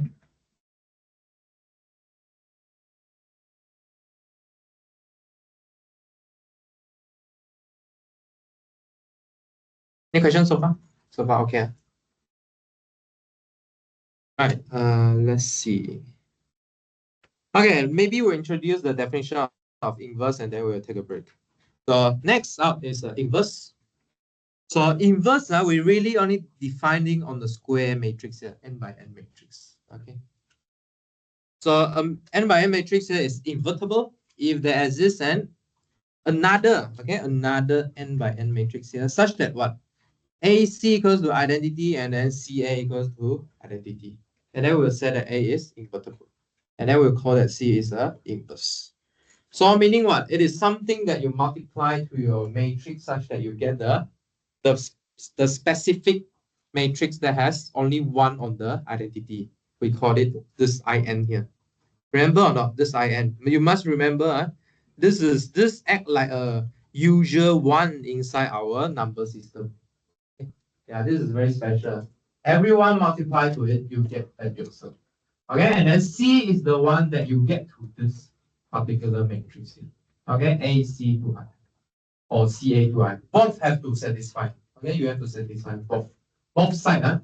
You see, this is a multiply from the right side, and then the other CA multiply from the left side. Okay. If you go to advanced max, right, actually these are called the left inverse and right inverse. But we won't pursue it. Okay, so for now, you need to be true for these two cases here. Right. Should we try this?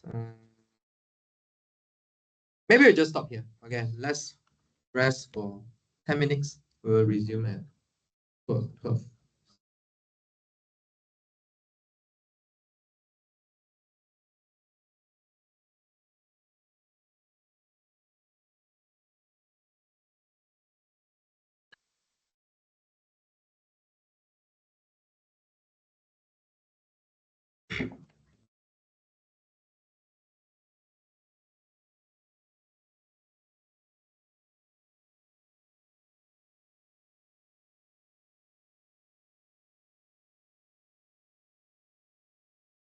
哦，我看漏，我还以为两个都是，我以为看到两个是 same size。等一下，我看一下我写什么东西。我以为两边都是 in，没有注意看。哦，对对对对对，这样的话，这两个应该是掺了一些条件，我等一下要讲清楚这样，因为他们 size 不一样，但是他们两个肯定是 square matrix。哎，不，我讲一下，我讲一下，这样应该就不一定啊。哦，这样不一定啊，这个不一定 square 啊。哦，我刚才看漏掉，我还以为是 in 罢了。对，可以，这应该是一个 m 乘 n 的 matrix，这应该不一定是一个 square matrix。我刚才看到这个是 in。OK，对，谢谢。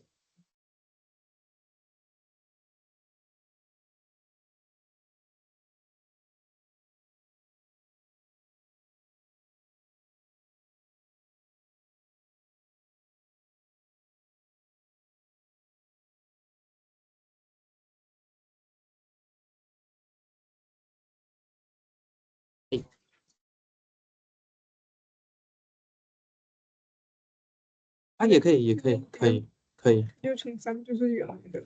对，可以，可以，可以，可以。但是我的 point 是，它其实更 general，就是说，比如说你不要放22，你放24、25，也是可以。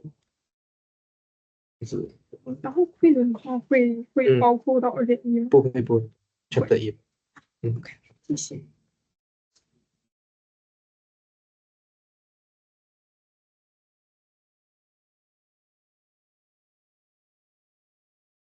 像之前那个是3，对对3，这为什么是你算错了？算错了？我看一下啊，这题在算什么东西？就是因为如果这里答案不一，我感觉是-6吧，因为这里 independence 就不一样。对，如果我看一下什么情况啊？负6的话，我还是有 pivot 是吗？哦，我们有了哦。哦，所以这个其实是一个 in 一是 dependent 的啊，所以后面就可以找东西啊。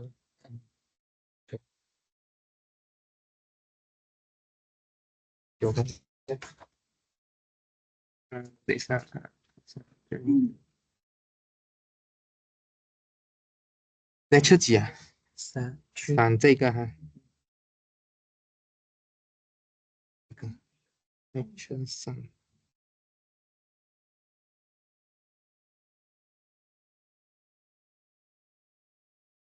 几题啊？这一题啊，我觉得你对，我觉得你对，嗯，哎，可以，我觉得你对，好，谢谢。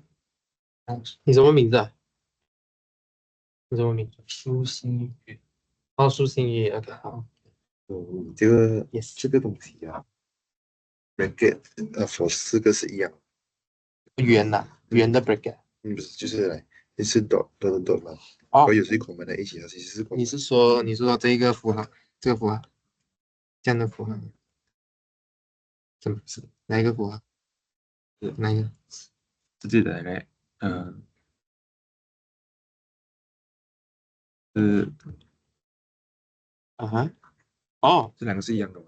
不一样啊，不一样，不一样对啊，这个是 matrix，这个是 vector，这个是 Rn 的 vector，R3的 vector。就是让我们找他们你是说为什么我们可以用这个来解？嗯因为我们不是有那个有一个关系咩？就是如果要解它的那个linear dependent 的话，我们要解那个什么 C1 V1 C1 V2 C1，但是那个东西加起来过后，其实就是一个 augmented matrix。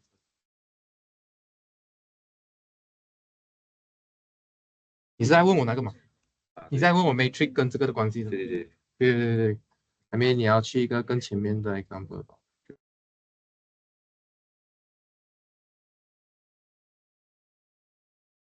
哎，有 lecture 2吗？对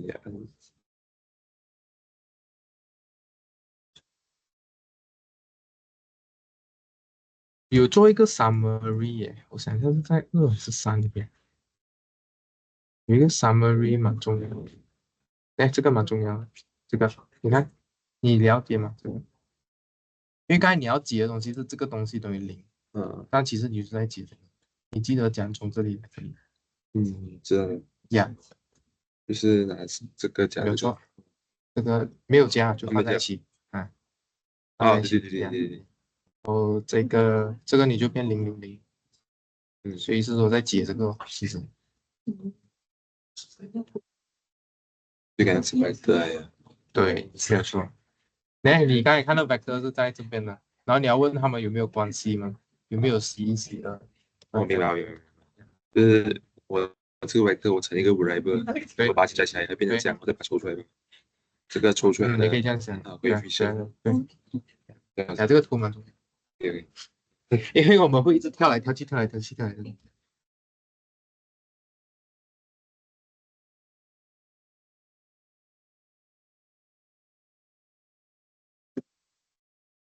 Yes. This exercise from 1.4 exercise. Yeah. I didn't understand how you concluded that P is a plane through the origin. I didn't understand. Oh. Oh, right. Right. This is the one that we I gave you the general plane equation. Do you remember the ax minus x naught? Yeah. Yes. So the b1, b2, b3 here is the xyz, right? And then there's no s naught, y naught, z naught in this case. And then the coefficient is 1, 2, 1. And then the other way you can check is because I claim that this is a plane true origin, right? So you should see that the origin satisfies this. Why is it a plane? Because it is a one variable, 1 degree, 3 variable of 1. Yeah, that's all.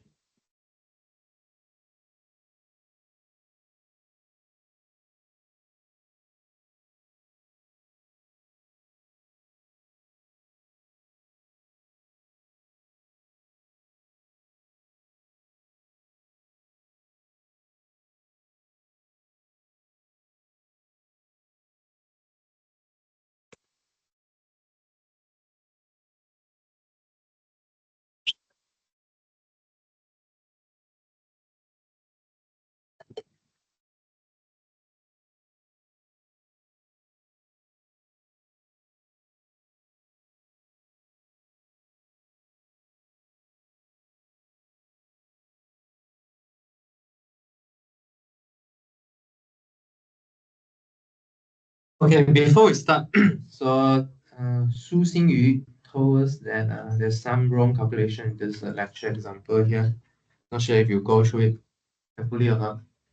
In this step here, this R3 minus 3R1 here, instead of getting 0 minus 6, 0, right? For the third term here, we should get 0 minus 6. So you should get a minus 6 here. Okay, so if you have a minus 6 here, what can you see? Actually, second row and third row is linearly dependent. Okay, so you should get, what should you get? You should get a 0 rows inside your reduced row actual form. Okay, so meaning what? S3 is free. S3 is free means what? There's a non-zero solution again to this homogeneous system. So non-solution to this homogeneous system means what? This set of vector is linearly dependent. Okay, yeah. So that's why there's a second part of this question. Find the linear relation. Okay, I will adjust this knot. Okay, you can check later again. Okay. Does it make sense? Okay, so I will adjust this knot. Okay, another thing, thank you for another classmate for pointing out. So I said that this only work for square matrix, right? Actually, there's more general matrix that works. As long as your A is an M times N matrix. Okay, so how do I get this M times N here? This is exactly how you multiply to the M by N from the left and then N by N from the right. Okay, only then you can do this multiplication. So let's write it down. So you have an A here, you have an M times N matrix, and then you have an N on the right side and then m on the left side. Okay. Okay or not? Does it make sense? Does it make better sense now?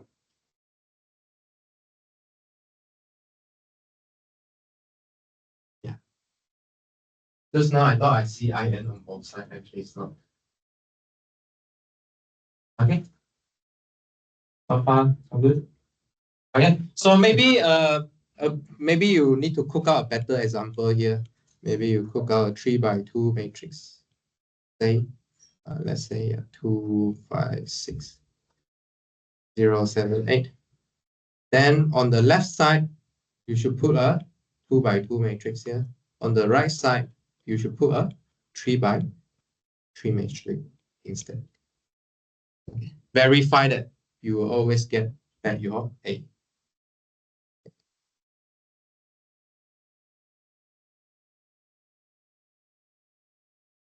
Okay, so you should get back your 2, 5, 6, 0, 7.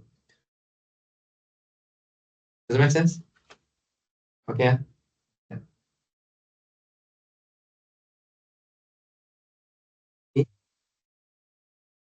Continue.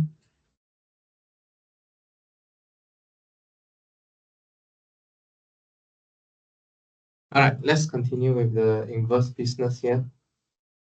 Okay, so let's compute this, the AC and CA in this case. Okay.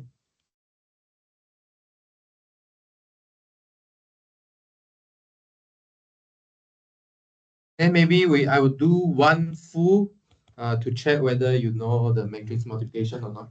Yeah, I haven't finished doing this. Okay, so let's do one full calculation here to make sure that we're on the same page for matrix multiplication. So this is a 2x2 matrix. 2x2 matrix, you should get a 2x2 matrix. Okay.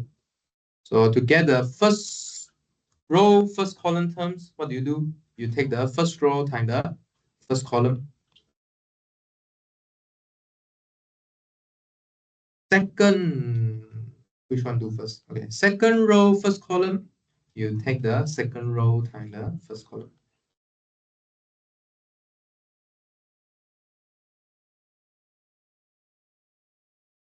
Okay, similarly for first row, second column, you take the first row times second column. Okay, and then second row, second column, you get 3 times 2 plus 1. Okay, let's quickly compute. What's this? What do you get?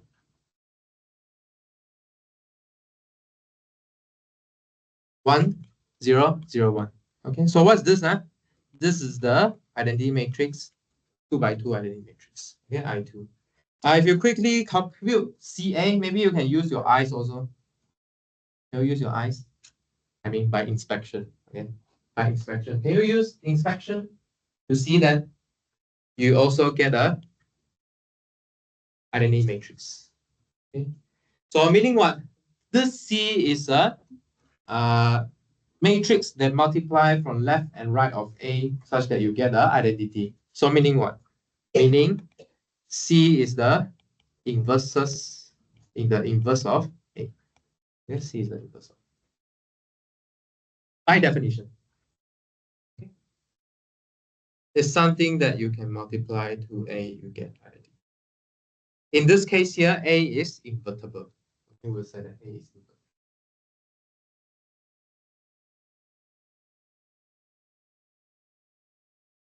Okay. Any questions so far? So far, okay. Okay, let's continue. So now we will try and derive some formula actually. We will derive some formula. So let's determine when is 2x2 matrix invertible. Let A be a 2x2 matrix. Let's say A, B, C, D. Okay. Invertible means what? There exists a C such that you multiply from left and right, you get the identity. In particular, let's multiply from the right first.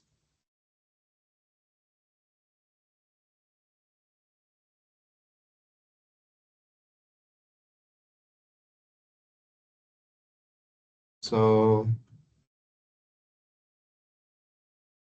what did you see here? You want to find such matrix such that this A times this matrix to be identity, right? So you want to see whether you have this x1, s2, s3, s4 or not. But if you multiply the left-hand side out, what do you get? Did you notice what you get here? Did you notice what did you get on the left-hand side? What do you get?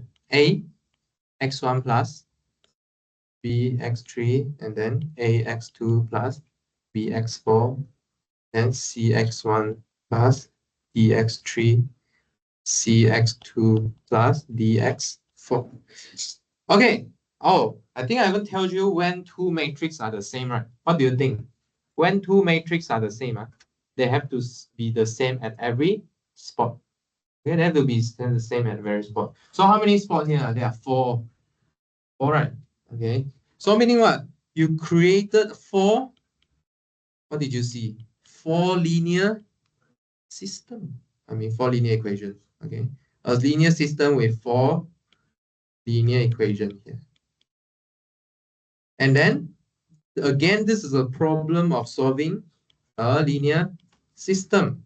So can you cook out a augmented matrix or not in this case? What's the size of your augmented matrix? What's the size? 4 times 3, 4 times. How many variables you need to solve? How many unknown you need to solve here? 4, right? Okay, 4 equation, 4 unknown, meaning 4 times 4. Okay. Obviously, you have this b vector here, right? So you need to include your b vector, become 4 times 5. Okay. So it is a 4 times 5 augmented matrix here. So what is it? A 0, B 0. So on the B side, the B vector side, you get 1, 0, 0, 1.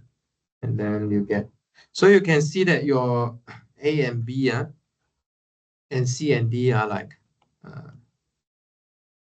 split among these 0 terms.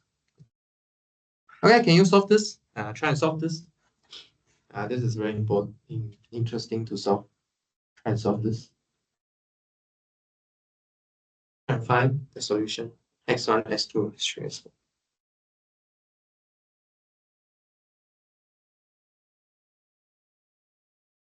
Yeah, I give you solve it.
think I'm almost done. We can check answer. You get x1 equals to d over bc, x2 equals to minus b over ad minus bc. It should be an ad minus bc. Maybe there's a lot of things to keep track, but I think you should be able to do it. If not, please go back and try again. So did all of us get this?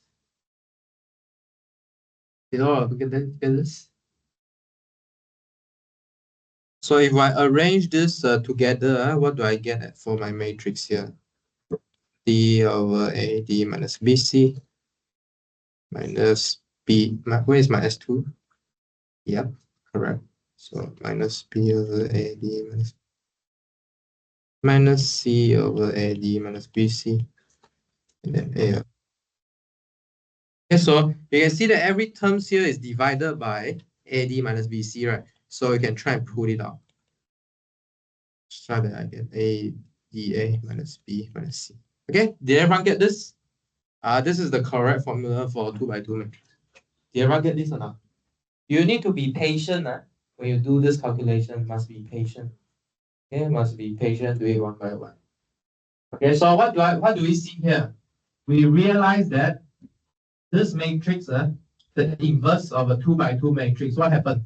Your 2 by 2 matrix is in what form? Okay, let's write down your form of 2 by 2 matrix here. A, B, C, D like this. Okay, so we found out that the inverse have to invert A and D first. Okay, swap A and D, and then put a minus sign on B and C. One more, scale by this 1 over AD minus BC. But you see, this imposes a relation here. Can you divide something by 0 or not? Can this AD minus BC be 0? Cannot. Not well defined. So meaning what?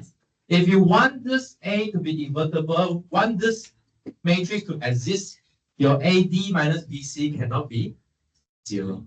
Okay, so this is the condition. Okay, and then later you will see that we call this AD minus BC as a determinant. We call it a determinant of the matrix. Okay, so we want to make sure that the AD minus BC is not 0. Okay, wait. Species. So I will put here, if AD minus BC is not 0 or AD is not equal to BC, then A is invertible. Okay, then A is invertible. Okay, any question? Maybe you will have question. One question, you should ask a question. Hey, how about multiply from the left? Right or not? I just demonstrate multiplication from the right. How about from the left? Do you get the same result or not? Okay, do you get the same result or not? In fact, there's a note to know here. If a matrix is invertible, its inverse is actually unique. Okay, we can prove it actually. It is unique here. For example, let's quickly show you this proof. So if if CA equals to identity and AD equals to identity, then what? Then C equals CI equals CAD equals to CA times D equals to ID equals to D. Okay, so actually doesn't matter. Okay, you solve the left or right equation, you should get the same answer. Okay, this is general property here. Okay, if something solved from the left, you get identity. Solved from the right, you get identity. Actually, the left and right should be the same. Why? Very important thing you use here is what? Associativity. Okay, it's associativity here. It's a very important property. Right, I show you. Okay, vector addition is associative, and then matrix multiplication is associative also. Okay, matrix addition also associative. Associativity pretty important. Okay. Does that make sense? Okay. So the main takeaway here is this formula is pretty important. This formula here. Very important. Huh? I give you a 2 by 2 matrix. How to cook out the inverse? You need to swap the A and D and then put a minus on BC. Okay, swap the diagonal. And then the other diagonal, you put negative sign.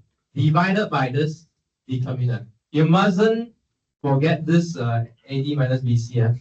This is the exact condition that tells you whether your matrix is invertible. Only when this AD minus BC thing is not 0. Okay, if it's 0, then you are dividing by 0. Not defined. Okay, it's undefined.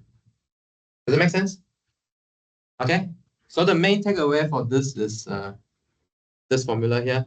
If you didn't finish your computation, I ask you to go back, do it patiently. Okay, patiently, you will get it. Okay. Any questions so far? No. Okay. Okay, cool. So let's use this formula here. Find the inverse of A. Okay, so first thing first, what do you need to check? AD minus BC is 0 or not? Right. So what is AD? What is BC here? A is 6. D is 9. Okay, B is minus 7. C is minus 8. So what do you get?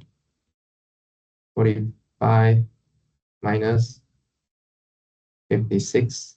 You get minus 2. Good. Okay, so you have A inverse equals what? 1 over AD minus BC times A and D swap, and then put a minus sign on B and C. Okay, so what do you get? 1 over half minus half, sorry, 1 over minus 2 times 9, 6, 7, 8. Like that. Okay, so one sanity check you can do is go and take your A and go and take your A inverse, multiply them together, see whether you get a identity matrix or not. Okay. Does it make sense? Okay, so you can do a sanity check yourself. Okay, in your exam quiz, you can do this quick check. Okay, check whether A inverse is identity or not. Okay, check one side is enough. Just now I told you already, right? The other side should be the same. Okay, because once matrix is invertible, the unit should be the same. Just check one side. Okay, just check one side. Okay. Any question? Okay. So now next part, we're gonna link back to your linear system. Okay, we try to link back to your linear system here. So let's look at this linear system here. If you're gonna solve this, okay, one way we do it is use the augmented matrix method, right? So if we go and take your augmented matrix, you should get something like this. Okay, notice that you see this matrix, 6, the coefficient matrix 6, negative 7, negative 8, and 9 is the one that we saw just now. Okay, it's the one we saw just now. But this is equivalent to what? The matrix equation here, AX equals to B. Okay. So let's say this A is invertible. Okay, meaning what? I can multiply A inverse on both sides. Okay. What did you see here? You can use what? Associativity, okay, to multiply the two matrix together first. What do you expect here? What do you expect? Identity times a vector X. What is identity times vector X? Remember that we can see vector as a matrix also, right? Okay, so I times this X, we should get X again. So what does this tell you? To solve for X, you don't need to do row reduction. You just take your inverse of A multiplied by the vector B. You can get the answer already. Does it make sense? Okay. Yeah. So in this case here, what's our answer here? X1, X2, X1, S2 equals to the inverse that we found just now, negative half times 9, 7, X6 times the 1, negative 2. Okay, so you save your row reduction algorithm. step. Okay, so you get some answer here. Okay, so if you want to check, try and do the row reduction also. Okay, see if you get the same answer or not. But can you see that this is a pretty quick way? Okay, if you know the inverse of A. Okay or not? Yeah. So this would be the case where when A is invertible. Okay, if A is not invertible, then you cannot find the same. Does it make sense? Okay, yeah. So you should expect that later we will link this invertibility to your solution finding. Okay, so the first theorem you will see here is if your A is invertible, okay, if the coefficient matrix is invertible, then the linear system AS will be has a unique solution. Has a unique solution.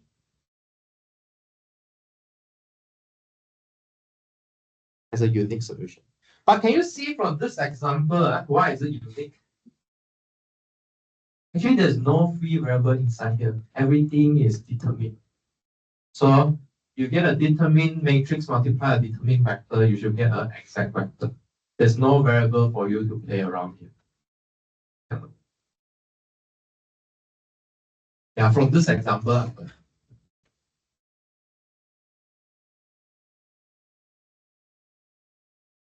Okay, so far so good. Any question? Yeah, so why is it unique? If you see from this example here, the inverse is already determined. Okay, all the number is fixed. If A is fixed, A inverse is fixed. A inverse is fixed, and then this vector, particular vector here also fixed. So you see, you take two fixed things together, multiply it together, should get an exact vector.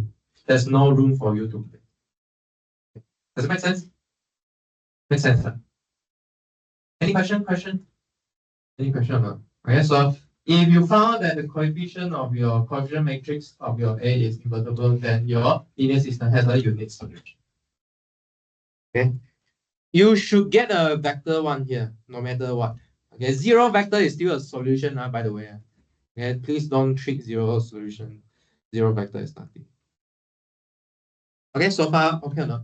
So this is the relation between inverse of a matrix and solution to a linear system. All right, so next part, we're going to play around with this inverse on multiplication again. So can you quickly compute? I give you 2 minutes. Do this too.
Oh, this AB pretty big. Oh, am I computing this right? Yes, pretty big. I don't like big numbers. Pretty big, huh?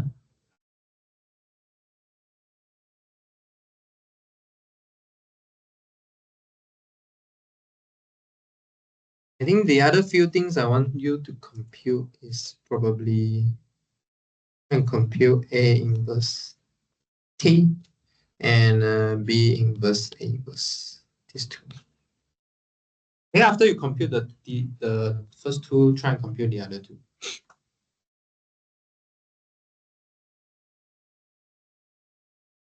bit crazy, this AB.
Okay, maybe I don't want to finish compute it.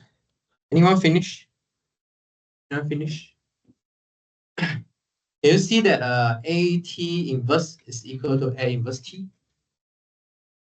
Okay, I have A inverse here, AT inverse is here. So you transpose A inverse, you should get A inverse. So what? In other words, you see that in inverse and transpose they commute. Okay, they commute as a power. How about AB inverse here? If you compute AB inverse and B inverse, A inverse, they also have to be the same. So inverse have similar property of transpose. Okay, swap bases. So let's look at this theorem here. So if you inverse twice, okay, you should get back to yourself. Okay, inverse of the inverse. And then AB inverse is equal to the B inverse times A inverse. And then transpose and inverse they swap. Can swap with each other. Okay, so maybe you ask what's the significance of these? So let's say if you want to do transpose and inverse on A at the same time, depend on which one is easier to do. Okay, if it is easier for you to find inverses, you can do A inverse first and then do transpose. If the transpose of the A is easier to find the inverse, then you can do the other way around. So they should be the same. Okay or not? Similarly for AB inverse, okay? Let's say after you taking A and B inverse, the product is pretty hard to solve. You can solve it if you know that if you know the inverse of B or A first. Okay, then you can take the product. You don't need to take the multiplication of AB anymore. Okay, and find the inverse. Does it make sense? Yeah. Okay, so we still have time. Let's go on. Next, we're going to introduce elementary matrices. Okay, elementary matrices. So what's the elementary matrices? Is the one that obtained by performing a single elementary row operation on a matrix. Yeah, array matrix. Okay, so how many row operation we have? 3, right? Okay, so first is interchanging row. 2 is scaling the row. Okay, let me remind you. Third is replacing the row. So now you might wonder how we make this into a matrix operation here. Okay, what kind of a matrix operation representing this 3 row? Okay, so let me show you some example. Maybe we can generalize from here. Okay, so there's E1, E2, E3 here. Okay, so this, my claim is this 3 matrix here represent 3 types of elementary row operation. Okay, so we can try and find it out which it represent, which operation it represent. Okay, so let's try and compute E1A, E2A, and E3A. See what happens to my general A matrix here. Okay, so let's compute this. 0.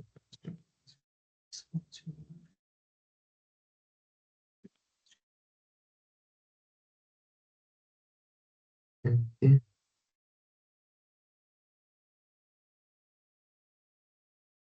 Okay, so you can see that these three matrix, right, is a variant of identity matrix. Okay, it's a variant of identity matrix. So what do I mean by variant of identity matrix here? So let me tell you in a second, after I copying this.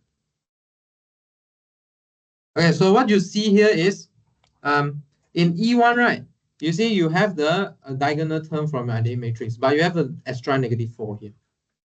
Okay. How to think of this?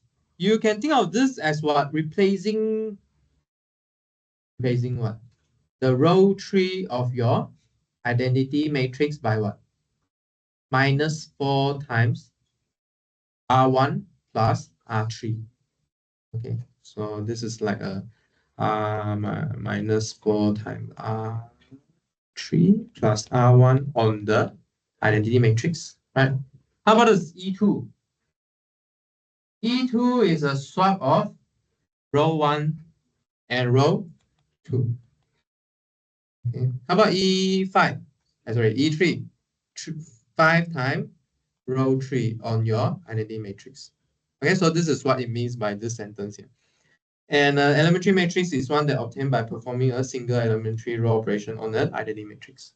Okay, so the claim is if you did this on your identity matrix and then you multiply to a general matrix, you also get this effect. You also get the same effect on the general matrix. Let's see. Okay, let's see what happens. So if I multiply it on this general A here, what do I get for the first term?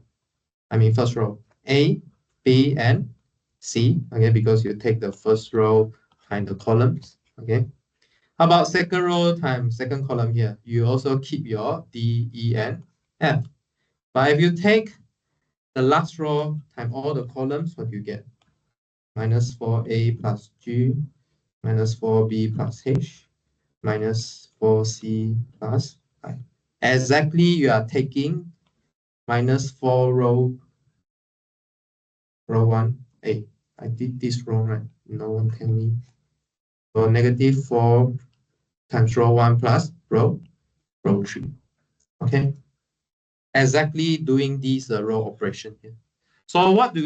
Is we transform the every time. Last time we were like, okay, so if it is last time we will write like this, right? -4R1 plus R3.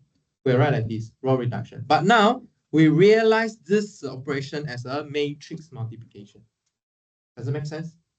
So the elementary row operation that we did last time actually can be realized as a matrix multiplication. Multiplied by what matrix? So this is the matrix we need to multiply. Okay, does it make sense? Okay, no. So we have made our how to say the whole calculation precise in the matrix language now. Okay, so like let's think again how we started. We started with a linear system, right? And then we pick up the coefficient. And then we wrote these elementary row operation down because this is what we did in the algebra substitution. Okay, but instead we can phrase it in a matrix language. Actually, it's multiplied by a matrix. Okay, it's not just row operation. Okay, actually, it's a matrix multiplication. Does it make sense? Okay, so we phrase our calculation in terms of matrix already. Okay. Let's do the next one, see if it really works. So to get the first row, you get the first row from E2 multiplied by all the columns. You can see that the second row here, so second row here gets swapped out, right? So you get D, E, F here. Okay, how about the second row in your new matrix? So you get a second row, multiply all the column. You can see that this one here, this position of one, swap the first column down, right? So you get A, B, C. Okay, and then you fix the last row. Okay, so the effect is really, it's really swapping the first and second. You see it? Okay, the effect is really swapping the first and second. How about the last one? Okay, so you keep the first row and second row the same, but you scale the last row by 5. Okay, so you see if you do elementary row operation on this identity matrix here, and then you do the multiplication towards your matrix, this is the element, this is the row reduction you're going to take. Understand? Okay, so now we have phrased our row reducing algorithm in terms of matrix language. Right? Okay, it's actually a matrix multiplication. Matrix multiplication. Okay, so there's a theorem here. So if an elementary operation is performed on a M times M matrix A, the resulting matrix can be written as EA.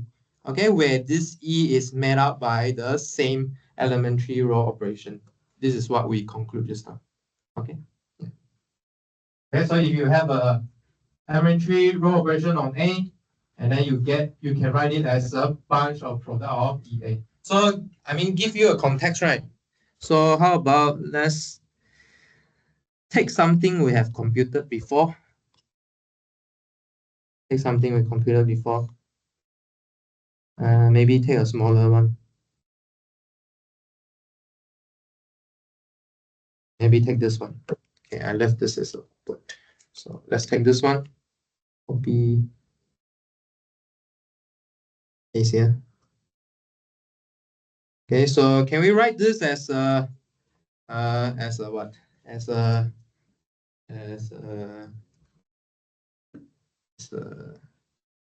matrix language. Okay, when we do this row reduction here. Okay, so what do we do here? Okay, so let's remove this. So let's write this down as a matrix language here. What's the matrix language here? So you started with this augmented matrix, right? The first thing you do 2 row 2 minus row 3, meaning what? Minus row 3. So 2 times. So, okay.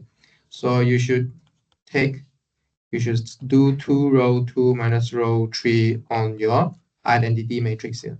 So what's the identity matrix you are looking for? It's actually the 3 by 3 matrix. Okay, so 1 0 0 0 1 0 0 0 1. So if you do 2 row 2 minus row 3, what do you get?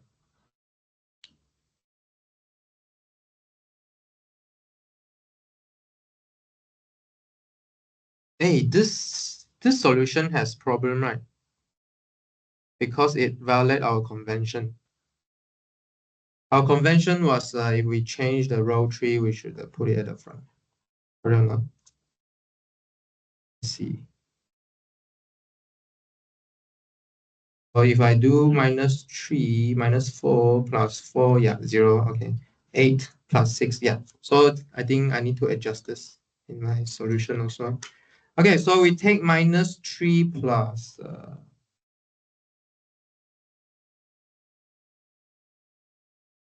okay, so what do we get here?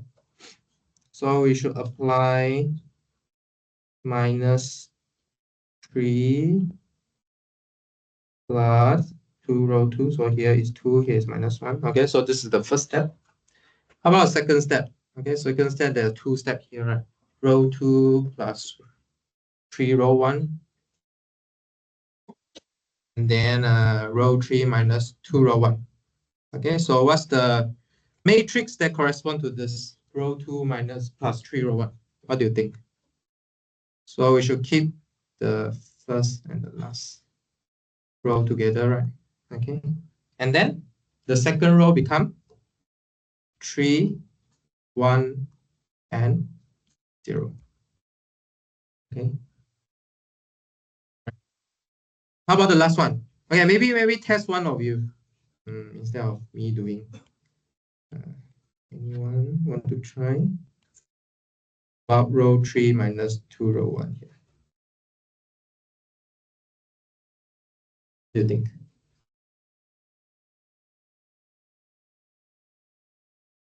Sorry, negative 2 on where?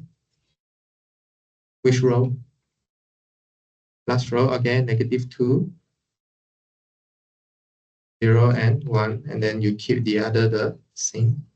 Okay, you should check that this composition will give the same composition here. So you should give this answer. Okay, so in the end, you should also get 0, 1, minus 4, 8, 2, 0, minus 10, 0, 0, 0, 25. You should get this. Okay, can you try and check? Go back and check. So this is a homework checking. Try and check this. And I think I will fix this also. I think we solved it. Our convention is if we're going to change row 3, try and keep the row 3 in the first. Otherwise, it's very hard to check your solution. To track your solution. Okay, any question? Any question? Question?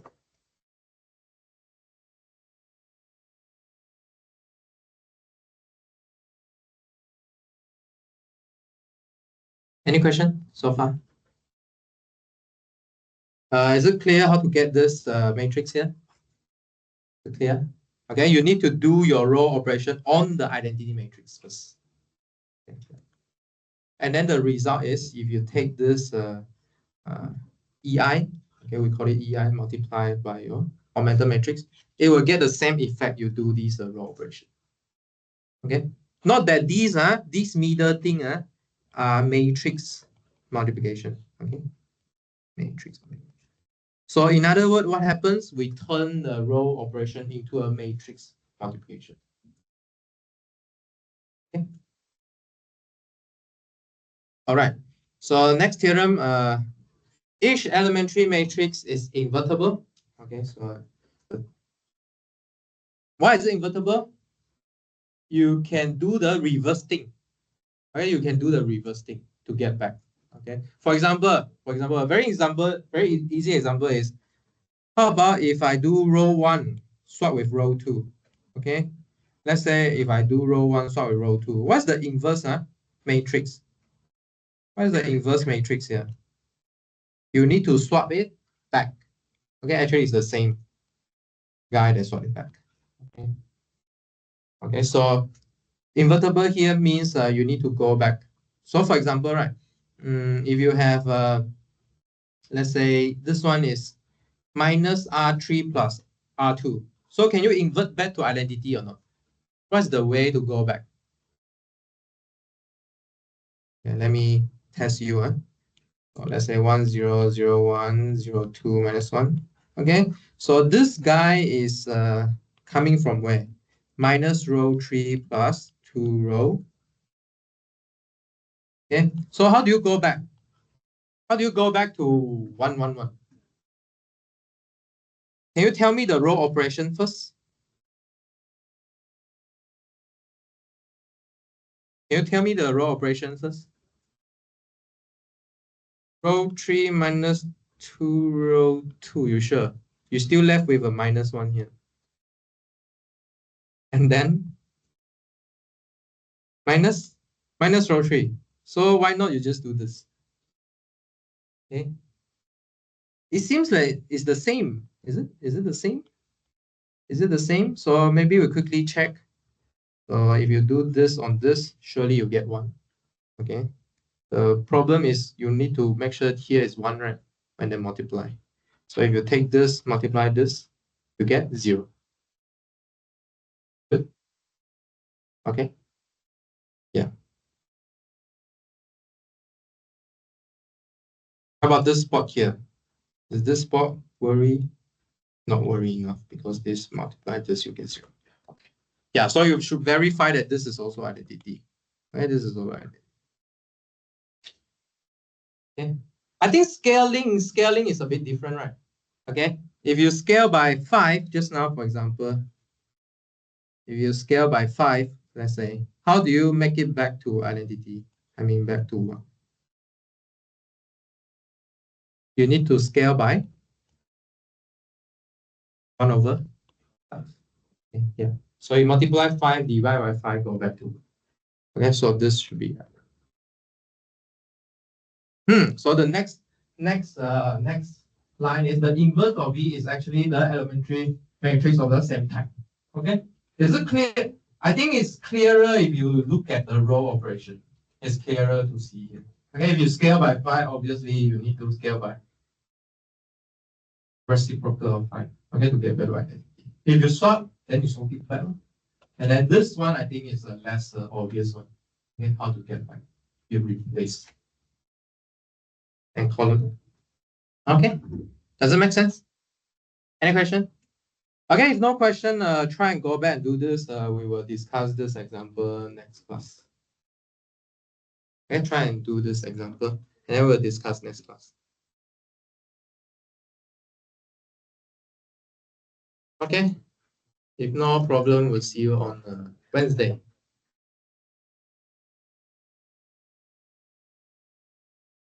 Yes. What we did. Wait, let me stop the recording. Okay, yeah.